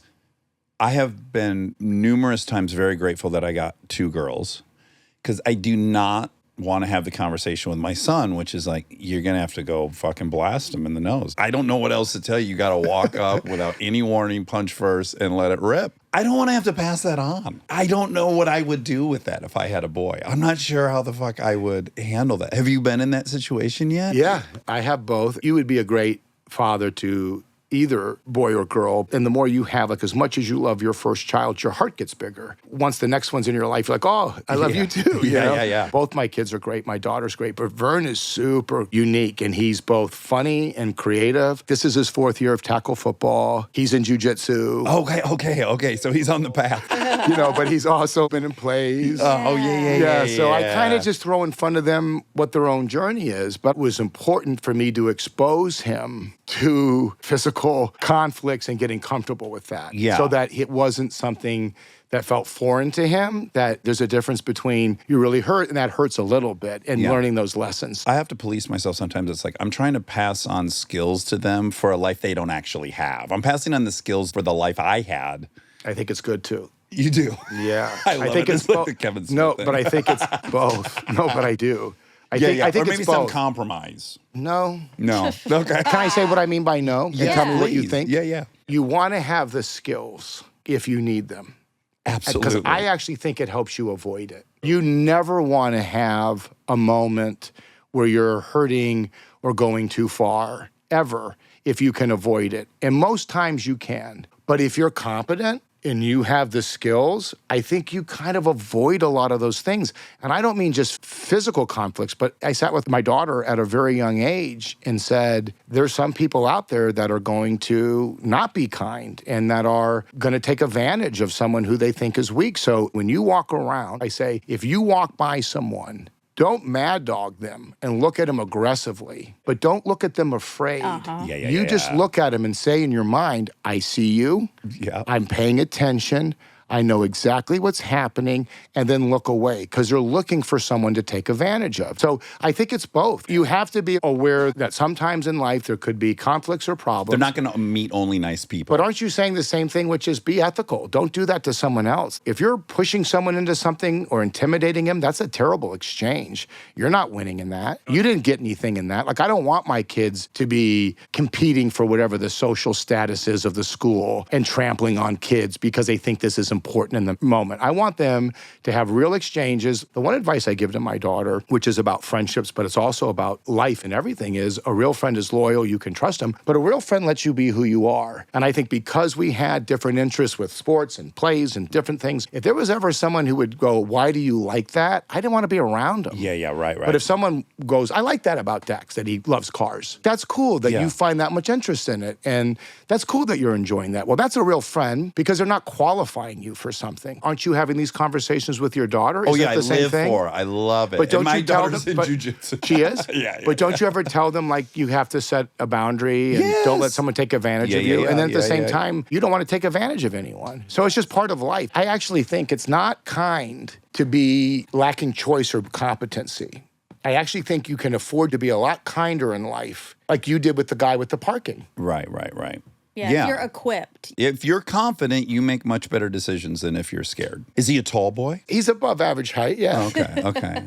He's super funny. He's a very empathetic, very sweet kid. Okay. I like it. Well, Vince, I'm deeply thrilled I even know you. That's so nice to say. I love you, I mean, dude. really, I love really, you. really. I'm inspired it's by very you. flattering that you give your time to me. So grateful to get a chance to come and been listening to this and enjoying what you're doing forever. And I remember we got close to doing that one movie together. Oh, yeah. Yes. Lawyers, Guns, and Money. Great script. Oh, thank you. That was during my depression.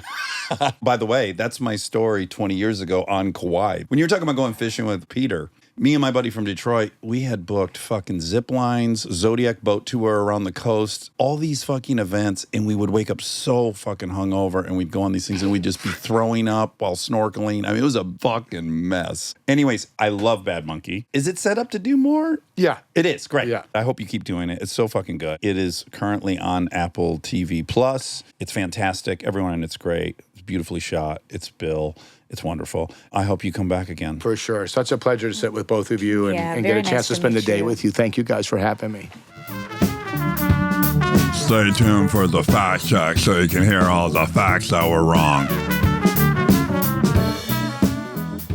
I'm testing out my pillows. You got 3 behind you right now. Well, yeah, because I need to be upright for my clothes. For your close-up. For my CU. God. What are our code names? Avocado. Avocado. What was the one for your Pert. face is fucked up? Your face is fucked up. Oh, and your face is fucked up though means your hair's fucked up? Actually, okay, well, my hair is fucked up. I didn't have time to do my hair. It looks cute though. Which I gotta figure out my timing. Yeah. But also, I have to be vulnerable already. Okay, hit me with the vulnerability. Did you poop your pants? No, not yet. Oh. I am on my period. Oh, it started. Yeah, my flies came. Congratulations. Thank you. And along with my period comes hormonal changes. Sure. I have Roller coaster ride. very sensitive to hormone changes. Yeah. And my face always breaks out. My face is broken out as we are. Monica. Yes, it is. Monica. Dax. Monica. Sometimes I'm you're- not seeing It's it. because you're not wearing your close-up Spectacles? glasses. No, this is the only range that my eyes are actually still. Well, don't make me point it out. I mean, I'm wearing makeup, but it's still there. And of course, I was like, as we're starting video, this is happening. Well, additionally, we're about to go to New York Yeah. to do a bunch of different press stuff and create the media package or whatever the hell we're doing. Yeah. Yeah. But I'm That's gonna not where the stress is. not really, because I'm gonna get into the dermatologist to get a little injection. Is that high risk? Like right before? No. No. They've got this dial. Yeah, it's not Yeah. not an injection like a chin filler. Although Oh. I am, I did. That You was want to pump up a little more. This is the slippery slope. I know. Because you like it for 2 weeks and then you're like, maybe I a little can't more. see it anymore. Mm-hmm. But when I was editing the video, I did text Rob and say I'm really grateful for my chin filler. Oh, okay, I can good. You had tell. a moment of gratitude. I can tell on cam. Okay. But okay, so no, at the dermatologist they can inject Poison? yeah into a Cystic. yeah cystic acne A cy- explosion, Uh-huh.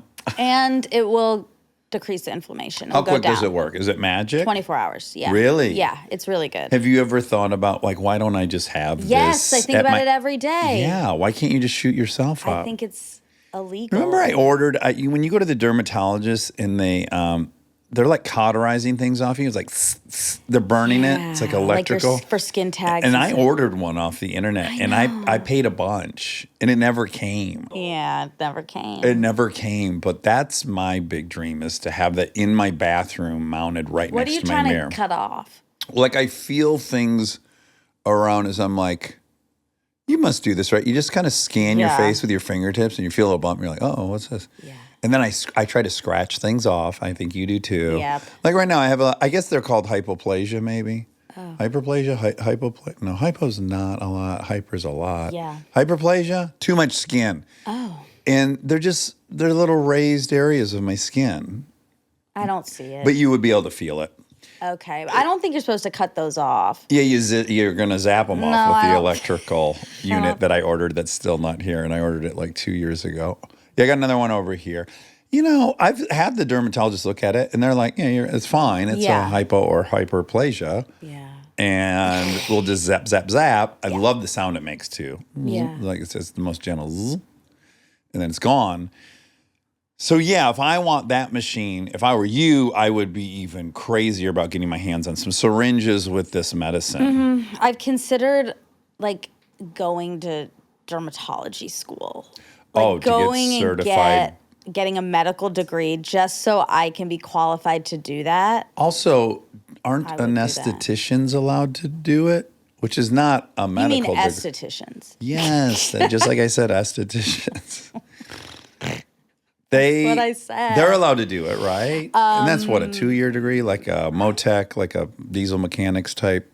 All to say, here we are on video. Sure. And I'm About to do a bunch of photo but shoots. really I can, for a photo shoot or something, I can do tricks. I can go do these injections or whatever. Oh, okay. But we're going to For record life. like every day for life, and I Yeah. can't control every day. Right. And I'm very self-conscious. But listen, I'm sorry you're self-conscious. B, I don't see any outbreaks, not to minimize your experience.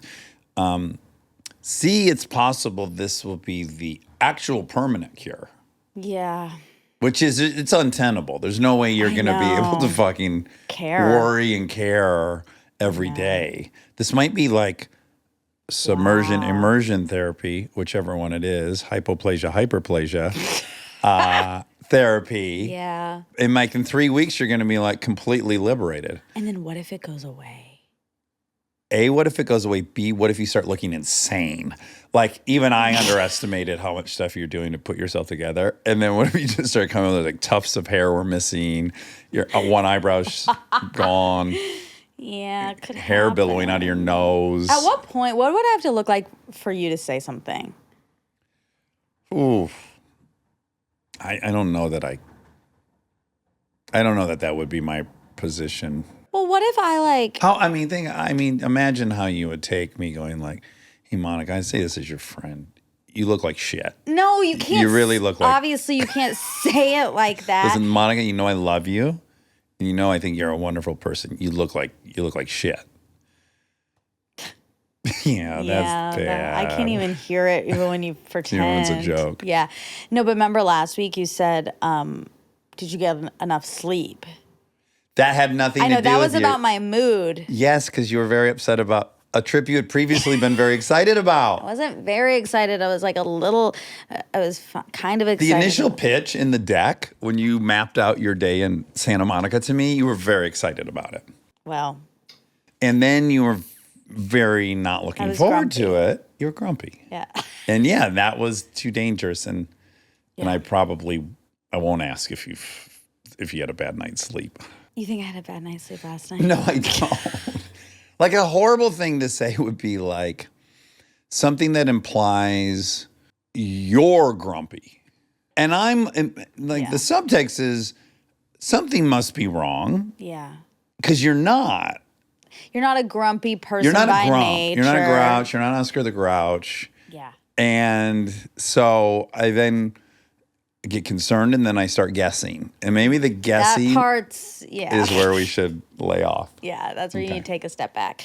But I guess here's how, if I looked like I was on drugs, would you say anything? You know, you and I have long had a different opinion about this. Yeah. No, if you come to me and you say I'm struggling Yeah. and I need help or I need advice, then I'm like, I'll drop everything and that's all we'll do till we've got a solution on the table. But no, I don't think it works for me to go, I think you're going down the tubes or something. Or also when you're in that state, it's not gonna work. Like, did you have a rough night's sleep? Didn't go well, and we're fine. You're not even a drug addict trying to like hang on to this thing and hide. And you add all those layers, there's no way it would be received. Yeah. It's a total waste of time. And then you potentially burn the bridge when you do need help and you feel like you could come to me and I'm not going to be judgmental. Like I've now inflamed your defenses because I came to you before you were ready. So unfair, though. To I who? think. Who's the victim I in this? forget. I think it's I think you should be rewarded for seeing me Yeah. and saying, "Hey, I'm noticing something feels a little off here. I'm here if you want to talk about it." Right. That's a very nice delivery of that. Okay. So let's go back practice. to you being grumpy about Santa Monica. Okay. Ugh, Oh, no, I no, just really don't want to go to Santa Monica today. Hey, I'm noticing you don't want I'm noticing you don't want to go to Santa Monica today, and you previously wanted to go to Santa Monica really bad. And if there's anything going on you want to talk about, I'm here. I never wanted to go to Santa Monica. I mean, I wanted to go to visit Molly, but then Okay, she's you not win. there. You're right. You're right.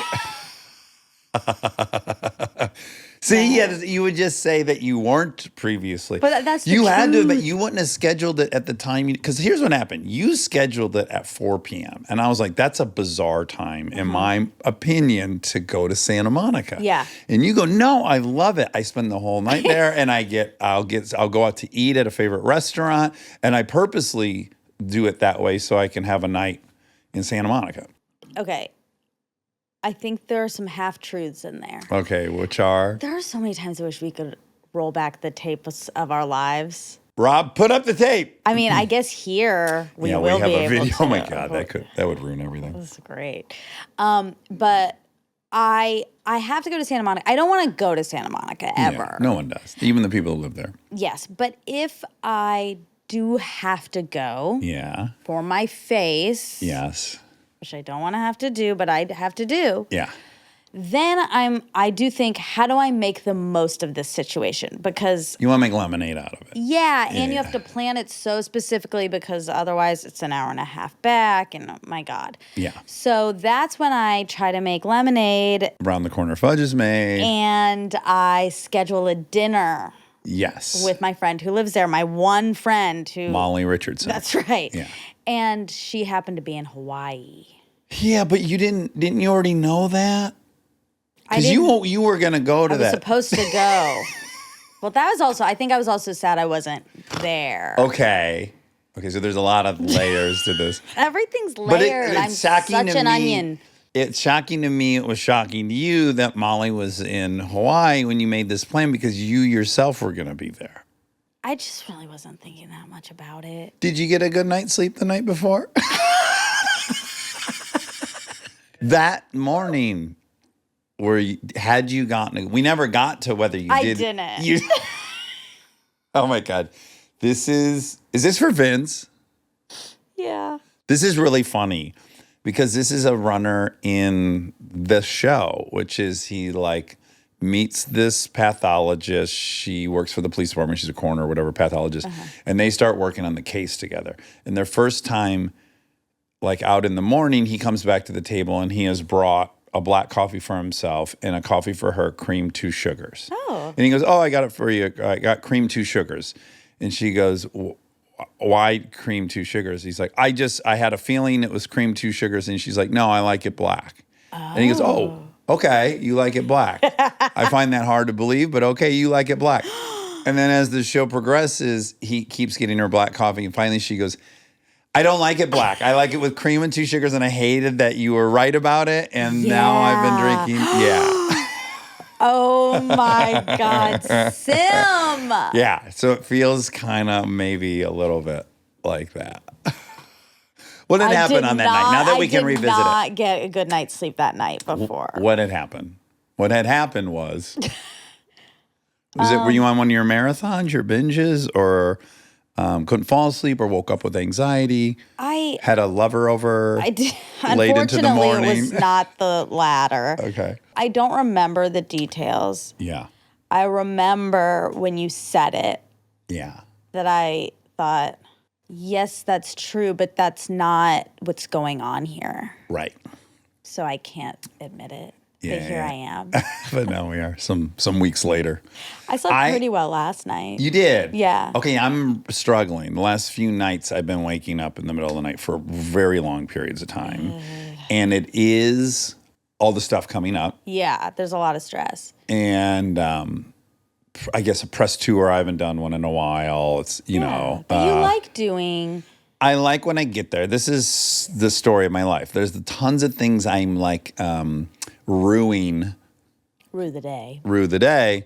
And of course, when I'm there, it's like I'm fine. I have fun everywhere I go. Yeah. But yeah, I build it up. And again, it's the stupidest anxiety. It's like, I gotta get outfits together. Yeah. I gotta do better than I have in the past. You know, there's these memes of Kristen and I. They're pretty funny. I gotta applaud the people that make them. When Kristen and I have done press tours, which we've done a bunch of them together, you'll wake up in the morning, you're at Good Morning America at like 5:30 in the morning, then you go to The View, then you go to Rachel Ray, then you go to and they come 1, 2, 3, 4. Like starts at 5:30 in the morning, it just doesn't let up till 1 p.m. Well, I get dressed and I go. Yeah. And Kristen has a change for every one of those appearances, but I'm in the same thing. And people have clocked that. And they make memes and it's like, Dax, no, I'm going to stick with this outfit. It's kind of funny, but also does I'm it hurt your embarrassed. Well, feelings? I'm a little embarrassed because clearly she's doing it correctly and I'm probably doing it incorrectly. No. She's doing it to match her style. I mean, it's annoying to have to get in all these changes, but she wants to look cute and look different and have all these looks. She actually has lots of outfits she can't wait to wear in public. Yeah, so I have like a single outfit I feel know. comfortable in public, and I hope everything's on one day so I have a reason. But, I like that you are you. well, it's funny you do. say that because I was thinking I gotta change my shirt at least between these many morning things I'm gonna do. I mean, it's up to you. Now, hopefully, people will be looking for this. Stay tuned for more Armchair Expert, if you dare.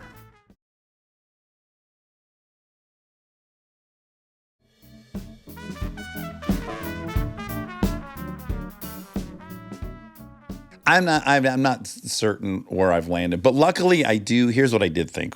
Once I was awake, again, this is the thing with me and nighttime anxiety.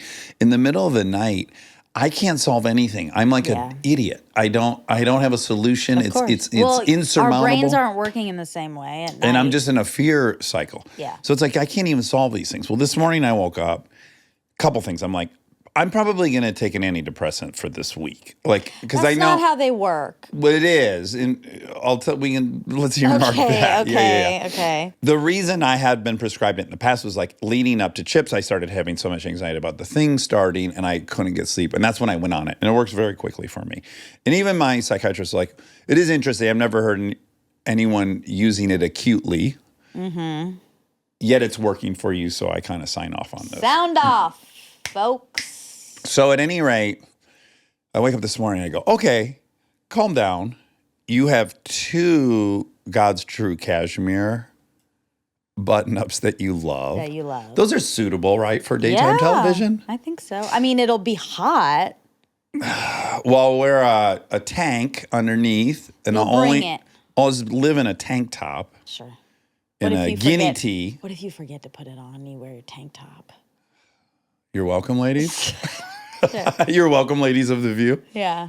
So I was like, okay. And then I have the beautiful Burberry gray sweater you bought me. Yeah, it's beautiful. And I was like, okay, that's great. That'll work on one, like maybe Drew. You're going to be so sweaty. Yeah, I know. None of this is going to work. and then now here's my other dilemma. I only have one suit that I have never worn on TV. Uh-huh. And the reason I have it is the last time I was on Kimmel, I had gone in normal clothes, not a suit, for the first time in a long time. And I said to him, hey, I'm sorry I'm not in a suit. I like to wear a suit when I come to your show. I'm out of them. And I'm afraid people are going to start noticing I'm wearing the same thing over and over again.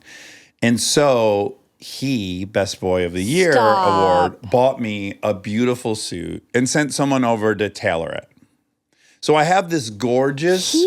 No, he's number 1 of all time. So it's impossible. Can you see that? I can see our best boy. He's just kind of now he's hovering above us. Yeah. Reminding us to be the best boy. But now I have this ethical dilemma because I'm doing Seth Meyer while I'm there. I'd like to wear a suit. I don't You want to think take that again? Myers. I'm doing Seth Meyers. Let's just say what happened. Here's what happens. I do say Seth Meyer instead of Seth Meyers. I know. And it's because I know I add S's to things being a I know. Michigander, Kmart's, Walmart's, Ford's. I know. Cedars but then Points you're doing is- the opposite. And then, right, because I think, well, certainly there's not plural Myers. It's got to be Seth Meyer. I know, but it's not. It is Myers, but I'm overcorrecting. And he's a friend. He's a friend and a good boy, but I don't call him by his last name. So that part I don't feel. I've never fucked up Saf. Okay. So I have an ethical dilemma I see. because clearly I should wear this suit for the first time on Jimmy Kimmel. I agree. Because he got it for me. Yeah.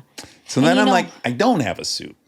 Okay, because the thing is, if Jimmy heard this, he would say, of course, wear the suit. I got it for you to wear to have a suit. Yeah. But that's exactly why you shouldn't, because he's so good. And there's so little I can do in return. So at any rate, there's the suit debacle. All to say, I think I might take an antidepressant today. Wait. And I don't advise anybody yeah. to use an antidepressant the way I am going to use it. But I've already had the long conversation with my psychiatrist about it. You have? Yes. I just told you. I thought told you him. meant, wait, did you have it now or you had it when you were doing chips? When I was doing chips, we went on it for the sleep thing. It worked. Then over time, what do they call that? They call it, Weaning off. yeah, but there's a great Tapering. name. No. Titrating. Titrating. Titrating. I have titrated off. And then we're talking, this is over the course. Chips was, 8 years ago Yeah. or something. A long time ago. And in that period, I had gone off. And then occasionally I would use it as I was having anxiety as something's approaching. And I said to him, I'm doing that. Okay. And this is the conversation I just said. He's like, okay, I've not heard of people doing it acutely, but you're doing it. It's not damaging and it's working for you. So I don't have an objection to it. There's nothing very dangerous about what you're doing. So Okay. I haven't said his name in case anyone disagrees Yeah, with that. I'm not getting him or her in trouble. So I guess I think that's going to be my attempted. More on that later. I'll tell you how it goes. Okay. Yeah. I don't know about it. It scares you, doesn't Yeah, it? it does. Yeah. I have someone on them. Sure. But does it relieve you at all that I've done this a million times in the last 8 years? Yeah, I just don't know if overall it's good for you to be on and off of them like that. Now look, I'll tell you, in her defense, she did say that's not how they work. They build up over time and start working. Exactly.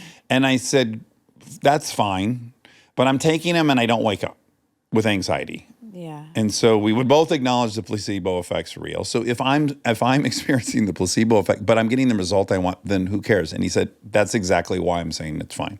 Because I don't really think mechanistically they work that way. Yeah, but then you're putting hormones in Well, not hormones. serotonin. I mean, you're SSRI blocking. inhibitor, Yeah, yeah. exactly. You're inhibiting blah blah blah blah blah. For Submersion no therapy. reason. Other than I don't Other wake than up in the placebo, middle of the but night. then why don't you have them prescribe you Sugar pills? Yeah. Well, I'll know there's sugar pills. Okay, well, Like for maybe you, they you're- could listen right now and prescribe you your SSRI. Well, listen, you're saying they don't work and you don't believe in that. And that's great. I do believe it. Mm-hmm. And there's no reason for me to give up that belief because it has had the result I desire, which is sleeping through the night, not waking up with anxiety. I know, but I'm saying the long-term effect might be bad.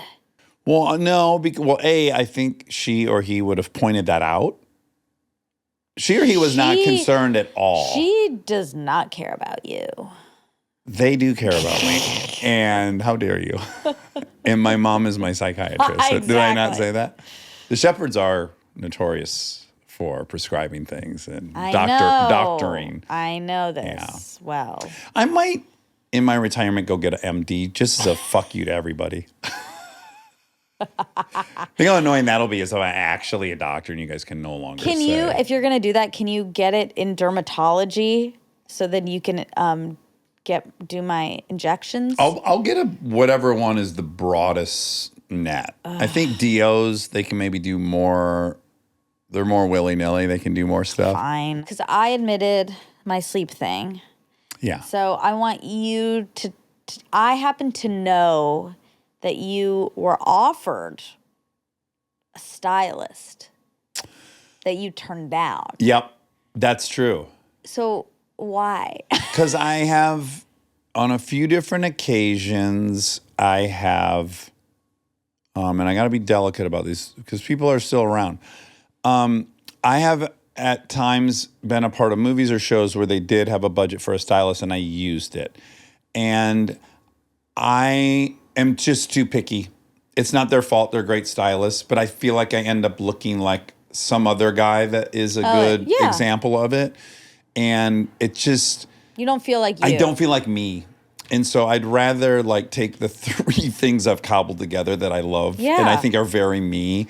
But like new clothes that I just saw is almost, it's just antithetical. I get that. Yeah. I get that. Okay, that's fair. What did you think was the reason I said no? Well, I don't know, but I'm like, you're like up on all blue collar night. or something?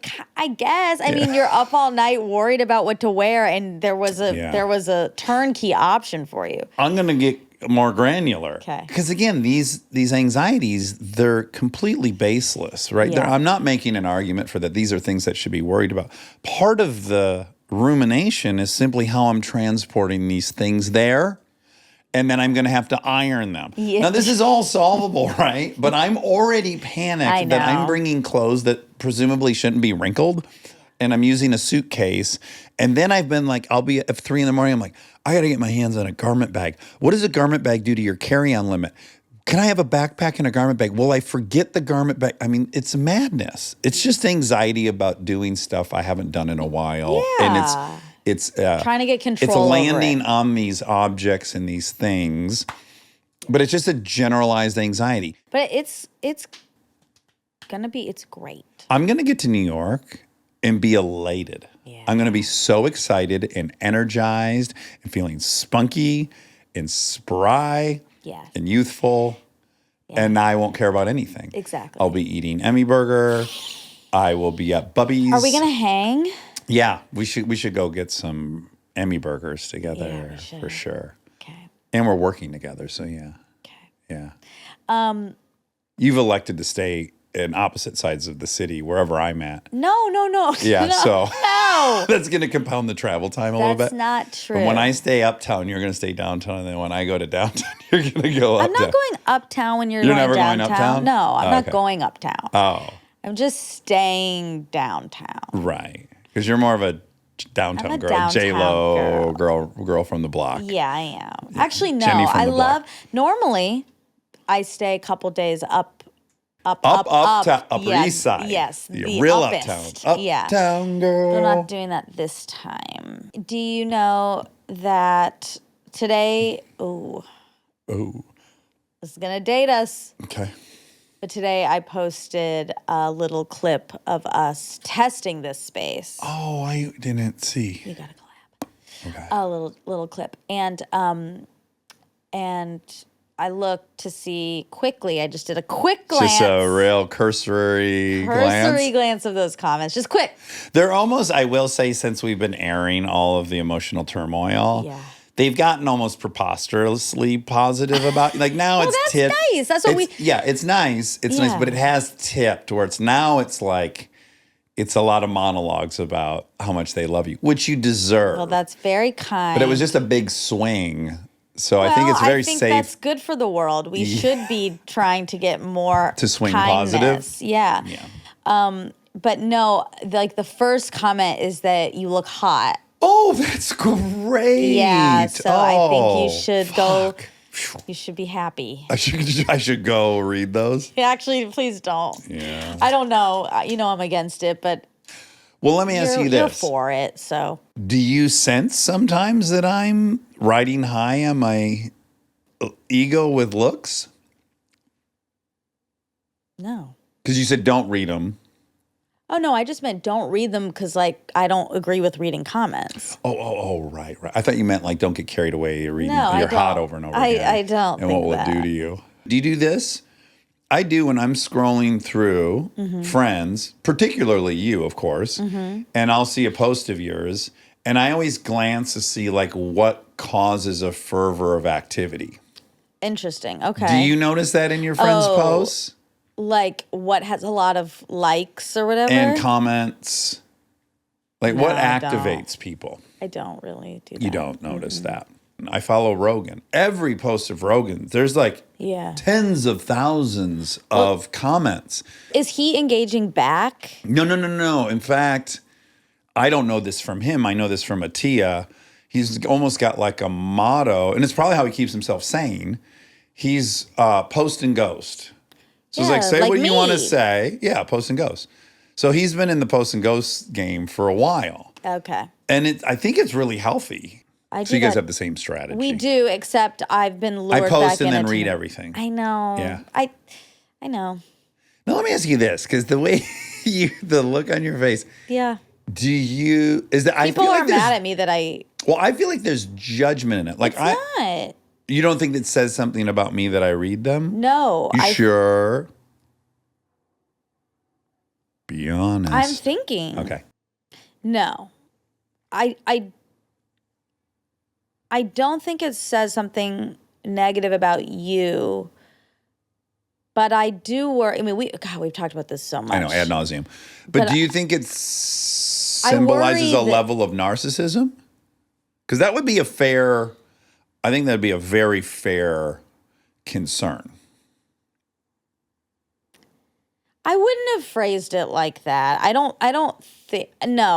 think so. I think it's arrogant to think Yeah. that anyone could read a bunch of stuff about themselves and not be affected, Right. positively or negatively, mainly negatively. Yeah. So for me, I'm just very hyper aware of not on your page about you, but on ours, Oh, that it's going to impact in a negative way, or not not necessarily in a Just in a negative way, way. but in a way. Yeah. And I really don't want that.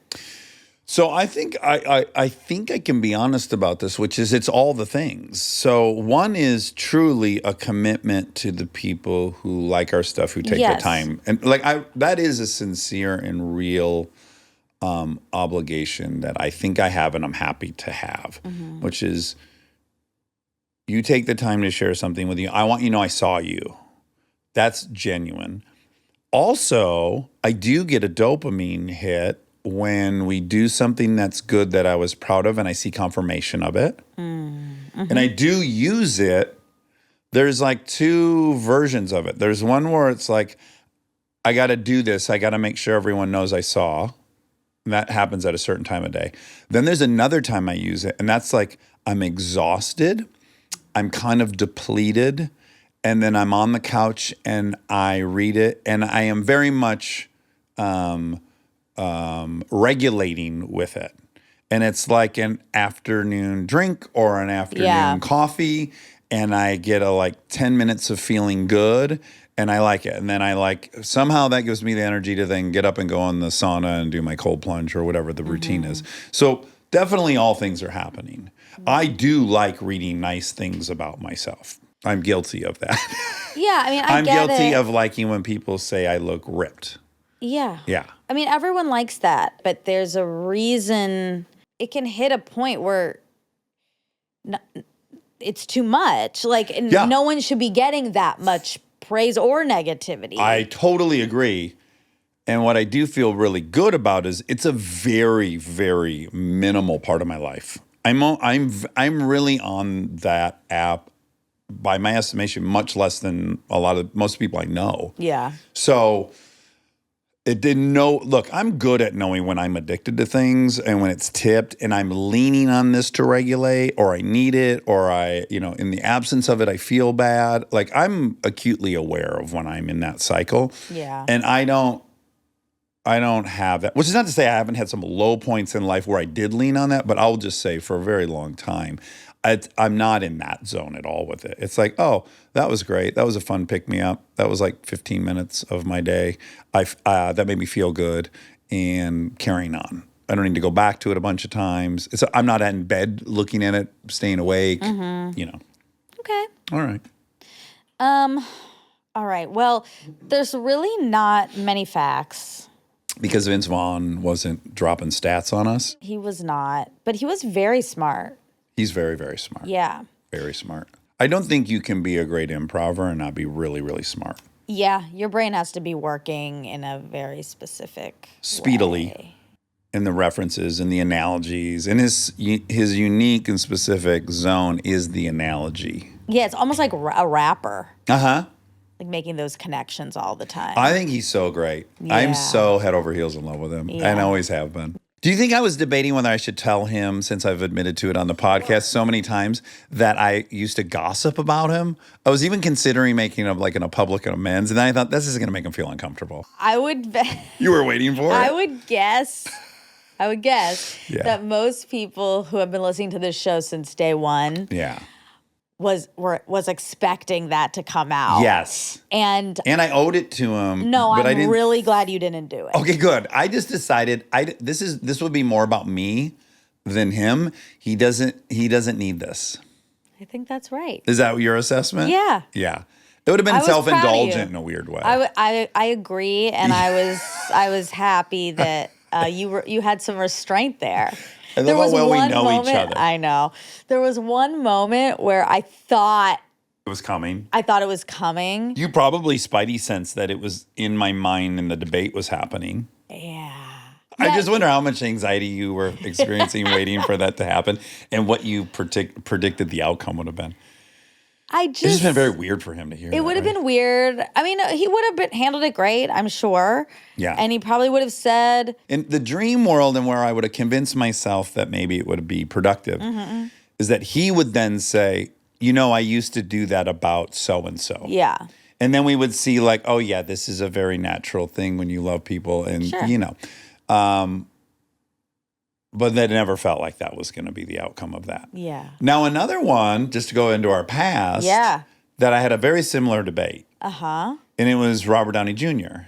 Okay. Because as you recall, up to that point, I had never admitted to him I had Right. dreams about him every month my whole life. Yeah.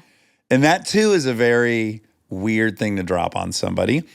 And for whatever reason, I did tell him in that interview. Yeah. And we have since had lots of fun with it. Yeah, People that's- text me like, presuming you just woke up dreaming about me, wanted to see if you wanted to have lunch I or think something. that's different because you guys are friends. So close. Yeah. There's a lot of different things to be evaluating. Yeah. We also want to make sure the guest is very comfortable. And he's so tall already, that couch was. It was not comfortable. No, it wasn't Even though we comfortable. Did Did we? They left the attic, the cushions, and then they came back, but they don't seem to be any more buoyant. They don't. No. But Maybe that's I should okay. shove some books under the bottom. No, push- I love it. You. I love it when people sink. No, I And- kept watching. He was trying to adjust. He was adjusting so much. I love the way it looks when people adjust. Oh, you kind of have an adjust A fetish. thing for that. An adjust kink. What if that was your thing? And when your lover came to your apartment, you had a specific chair I that made was them highly sit uncomfortable, in it. and you could adjust real time, and you just loved like, oh man, Just staring oh, at you it. They're can't like, get they're comfortable. like, oh, can I sit? No, that's your chair. That, the other one's broken. It is.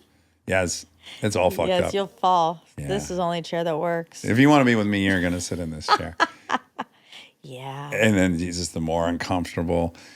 It kind of works into your other fantasy because then you would somehow comfort them. I could You'd go, why don't you come over, sit over here? And they'd be so relieved to be sitting on something comfortable. It's so bad. It's like I have to trick people into my love. Yeah. That's bad. Wow. Well, I've been pointing this I'm out only- from the very first time you No, said it. We've never said it like that. I mean, and I said it. You didn't just say it like that, but I'm I hearing said it as the endearing part is that you wouldn't be worthy of love unless you could comfort them. Yeah, unless they and in a needed way me. that most people would be afraid to get into the mix. Yeah. Diarrhea, Okay. throw up. Oh, this video feels more. Okay, we're exposing. But yeah, you're saying I'm Jenny from the block. Like I can get down. I'm the real deal. Downtown, Yeah. but also uptown. Yeah, it's also Also, quite often the uptown. Carlisle. Do you know that hotel can't hold Munchausen. any magic for me Like you go to the Carlisle and you love it. Yeah. And you're excited and it's expensive and it's a treat and an indulgence. Yeah, big time. I lived there for 3 weeks when I worked for GM. So I would wake up at 4 a.m. at the Carlisle and go wash cars in a parking lot. And so I associate that hotel With work? with a $10 an hour job that I worked 100 hours a week. It was killing myself. And so it doesn't have that shimmer that it has for you. But weirdly, the journalists were staying at the Mark, which is like 2 streets over. Yeah. And I'd go there to pick journalists up, and it's virtually the same hotel. I'd be in there and be like, wow, this, ooh la la. I didn't know you stayed there for 3 weeks. 3 weeks. Yeah. It's a nice hotel. Did you go to the bar? Because I went to the bar, but I didn't go to that bar. I went to bars that you could get a Budweiser for $1.50. Yeah, not a $50 martini. This is where that, you know, our ninja story, Aaron and I's ninja story. Maybe.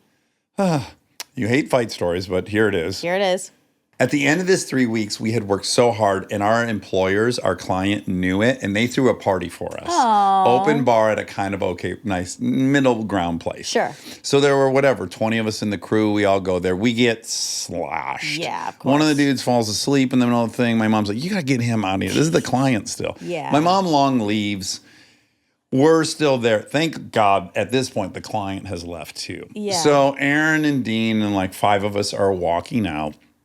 And a backstory, for years as a drunk joke, we would talk about, we all dreamed if you ever got in a fight, if you could ape palm somebody. We made this up, that you would just ape palm them in the face. It was this ongoing kind of joke. Okay. What if you ape palm somebody? No one was ever going to do this. You throw your Just your whole hand across their face like this. Okay. It would be impractical in a fight, blah, blah, Sure. blah. So we're walking out, and I'm pretty drunk. I did bump into a guy. Okay. And I turned around and I was really nice.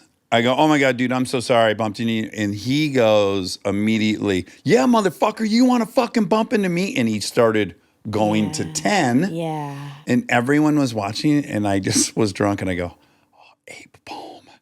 And I fucking wound back and I swung as hard as I could with my whole body weight. I caught this guy's face just like directly across the face like I was palming a basketball.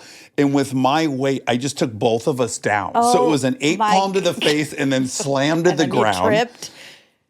Well, I just went all in Yeah. on the ape palm. I threw it as hard as I could and it took my whole body with me. Okay. So I land on top of him in the ape palm. And within Now, seconds. I'm sorry. Are you saying 8 palm or ape? 8? Like an ape, like you're a gorilla. Okay. Yeah. And within seconds, I'm being lifted up by 2 bouncers, being taken off the top of this guy. And one of the bouncers, the third bouncer, got really physical with my friends, you know, probably trying to make sure they didn't get involved. Whatever the case, it was too physical for that friend. And now it's a fight between 4 of us and 3 bouncers. I know you hate this story. The bouncers throw us bodily out of the bar, right? Yeah. We land on the sidewalk. We stand up. There's like 6 of us at this point. And immediately there are 9 or 10 guys, all in matching head-to-toe Adidas tracksuits. And they start, I think, coming to the aid of the bouncers, beating the shit out of us. And now there are all these other strange guys. It's a melee. Oh my God. They came out of nowhere. The next day, Aaron Tyrell had like 2 very weird bruises across his chest. We had neck pain. We had weird things. And when we woke up in the morning, we were trying to make sense of it all. I'm like, I think those were ninjas. Like we have weird bruises and pains that cannot be explained. Anywho, we came back to the Carlisle after that aftermath and woke up, you know, very hungover, beat up, and had to go wash cars at 5 that morning. So it has a very specific place in my memory. Well, we talked about this during the Without a Paddle episode. We talked about you, like, just change. Oh, yes. And change. Yes. Evolution. Because what I said on that episode is you're the same, which was sweet. Like I liked that. I liked seeing you look. I liked that you liked it. I wasn't did? sure what the read was, but yeah, when you said that, I was like, and is that good or bad? Yeah, it was good. Yeah, I'm glad that you it's like liked you've it. always been you. Right. But then it's like, I mean, I guess I'm impressed. Like you've always been you, but you have shed a lot of things I that was have much not more- served you. Yeah, I was a much more extreme version of myself, Yeah. especially when drunk. I know. You want to see I it, right? do Yeah, kinda yeah, yeah. wanna see it. How could I mean, you I'm- not? It's not what you wouldn't want to see it, but you want to see it. I guess there's a part of me that's, maybe if I'm being very honest, like jealous because I don't know the whole, I think I know you so well. Yes, and you do. And I do, but there's a whole scope of you that like, I don't know. Right. The headlines are like, if I were you, yes, the headlines are nuts. I would have a hard time reconciling. Like if I found out you used to fight chicks all the time at the bar, it would be hard to reconcile. And also it wouldn't, because you're also a Right. stubborn I know. sheriff. Yeah, I know. So in my mind, I recognize the behavior's changed a lot, but also I don't ever think I was like a bully. Like even in that situation, I had genuinely apologized to the guy, and then I was really fucking mad when I had been so nice and the guy was going to be a dick back, right? Yeah. So then I did, obviously. But to me, with the exception of a few situations, the ones that are very shameful and very drug driven or whatever, they feel consistent Yeah. in my memory. Like I see how they all happened. And I also had nothing to lose for so long. I know. Yeah, like it didn't matter if I got arrested and woke up in jail the next day. Yeah. There was nothing to sue me for. Yeah. When you close your eyes and you picture yourself, do you picture yourself looking like the guy in Without a Paddle? Oh God. No. And it's weird for me to watch that. Yeah, it does. Is it? Extremely. Yeah. It's even weird for me to watch Parenthood. Yeah, you look different. Yeah. It is. I think what's even weirder, and I don't know if this sounds arrogant, but like, I think I've looked like this. Yeah. I have felt like I looked like this my whole life. Right. And I didn't. Yeah. And no wonder so many guys were taking runs at me because I was feeling like I'm this and I deserve this amount of respect and distance and you appropriately, I think, yeah. Yeah, Well, it's you deserve respect and distance regardless of what you look like. I mean, like man on man. Like I know, but I'm just like saying. you have to, you have to proceed with some caution. If I'm interacting with a rugby player who's 6'5", you're going to bring a different version of yourself. Whether that's right or wrong, I just think it's real. Okay, yeah. And if you're the littlest guy at the bar, you're gonna take shit. I watch it with Panay. I travel with Panay, and I've been at bars at night, and like guys think they can come up to Panay and just say the fucking rudest, meanest stuff because he's small, which is totally unfair. But Yeah. I have always felt like you can't do that to me. Right. And I guess in my mind, I looked like this or something. Interesting. Yeah. I imagine everyone kind of goes back in time with whatever current image they have of themselves. I don't that's what I'm asking, I guess, because Do you how about you? You Yeah. too. I'll look at pictures of you at the Yeah. very beginning. I've changed And a you lot, were like too. the tiniest human being on planet Earth. I have forgotten that you were the tiniest human being on planet Earth. Yeah. So what is it like for you when you see that? I still feel like that. So I think I am not like you. I think I imagine in my head a more previous version. Yeah. Do you think, okay, so this is interesting. Like it's positive that I've always been who I was. And I get that, by the way. I think I like that about people. I think maybe it symbolizes authenticity, right? Like Yeah. you've always been this person and we like authenticity. So that part I get, I like, I'm glad you think that. And then the body thing, like I have dramatically changed my body. So does that trigger, why doesn't that trigger, or does it trigger like a lack of authenticity?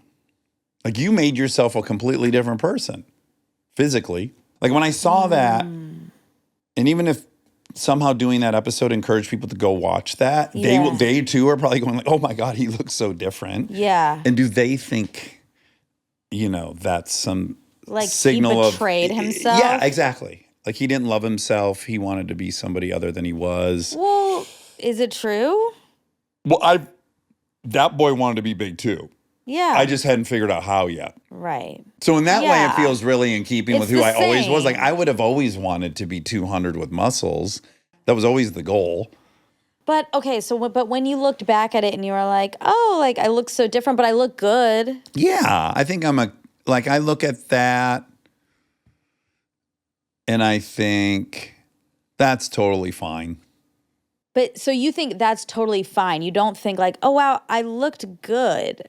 So why'd I do all this? Oh no, I don't think that. Okay, interesting. Yeah, I think my hair looks good in that movie.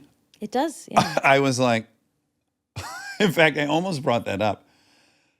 Again, my hubris, Yeah. kind of like the stylist thing. I also have a very hard time with someone just choosing what my hair will look like. Yeah. It's a big thing for me.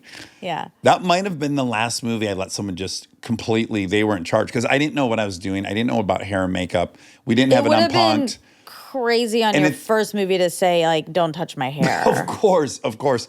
And then also, that's not the only time. I also allowed it in Zathura. And then Idiocracy, I just had to have a really bad haircut. Right. But in general, I stopped, and definitely my hair got worse and worse and worse in movies. Interesting. Yeah. And like, if you watch Parenthood, I was largely in charge of my hair, and it's just hit or miss. Some episodes, my hair looks good, and sometimes it looks insane. Like people in TV shows, their hair doesn't look like mine looks in a lot of things. Yeah. Oh, my it's so embarrassing and funny. Well, professionals are professionals for a reason. Yeah, professionals be Turns professioning. Turns out. All right. Okay, let's see. Let's see. What I didn't tell him, what I wanted to tell him and didn't tell him, also because I would be indulgent. Actually, that's not why. I just forgot. I Okay. probably would have told him. Yeah. Is that I stood outside for like 10 hours or whatever with Callie in London outside the breakup premiere. The breakup premiere. And I got his But you also just had Jack Black. You did the Kung Fu premiere. This is that one was that. at Cam. What was the other one? Oh, London versus Cam. No, London. Yeah, I studied abroad twice. Okay, because you know how I have stories where you start to go like, hold on a second. You've called me out a bunch of times. Sure. Like, is it 6 or is it 12? You're kind of playing it Sure. fast. And for me, one of the only things for you is how many things you stood in line for. Okay, Because but there's a bunch, okay. right? throw them at me. Okay. But I do remember the one now about London because you saw Jen Aniston And Vince Vaughn, and Callie and I got their autograph. We were up. Oh, we, you got we their were autograph. Yeah, and we were walking by. What if you would have said, do you remember me? So nice to see you again. Actually, Oh my God. It's been, it's been what? It's been so long. You're asking him. It's been like what? Like 17 years? right? Oh my God. No, but actually, I met him twice. I met him there. Okay. And yeah, we were just walking by and they were setting up the barriers and we were like, what's this for? Yeah. And they said, the breakup premiere. And we were like, Ding, ding, ding, ding, ding, ding. fuck whatever we were about to do for the rest of the day. We are standing here. Yes. So we were right up there. We got autographs. This was very exciting. Yeah. And but then I booked what was it? It was not a commercial, but it was some sort of Wait, was it Curb Your Enthusiasm? Because he was on that. No. Okay. It was like a commercial, but not an industrial, but somewhere in the middle where some promotional thing for a movie that he was in. And Owen Wilson, I think. Oh, The Intern? Yes. Bingo. Wow, good job. Thank you. Yes. And they cast some people to like sit around this big executive table and we were like executives, kind of. I don't remember, or something, when they were interns there pitching ideas, and it was all improvised. And I was so excited to book that, obviously, because then I could see him improvise in real life, and I said stuff. You did? Yeah. No. So we've worked together. Oh my God. Well, that's more than I can say. Anyway, so we're all buddies. Yeah, I just didn't want to bring any of that up. I didn't want yeah. to, make it about us. Yeah. While you're sitting there. Knowing how much I love him. Yeah, exactly. The only fact is he said he thinks that Elmore Leonard and Carl, who wrote Bad Monkey, are friends. Yeah. I mean, I don't have their contact info. And there's nothing on the internet that substantiates that claim. Rob, do you want to look? If they're friends? Yeah. Say, so-and-so. Are they friends? Or are Elmore Leonard and Carlisle? The Carlisle Hotel. These are both hard names to spell. Yeah, they are. Yeah. Carlisle who? No, Carl. Carl. Lyle? Carl. I'm not finding anything. Yeah. Okay. All right, well, we'll take his word, I guess. Wait, Elmore. Bad Monkey is a book, and he and Leonard were buddies before Elmore Leonard died. That's on Reddit. Okay, well, We'll take maybe it. that's Vince submitted that on He wrote Reddit. that. All right. Anyway, that's it. Love you. Love you.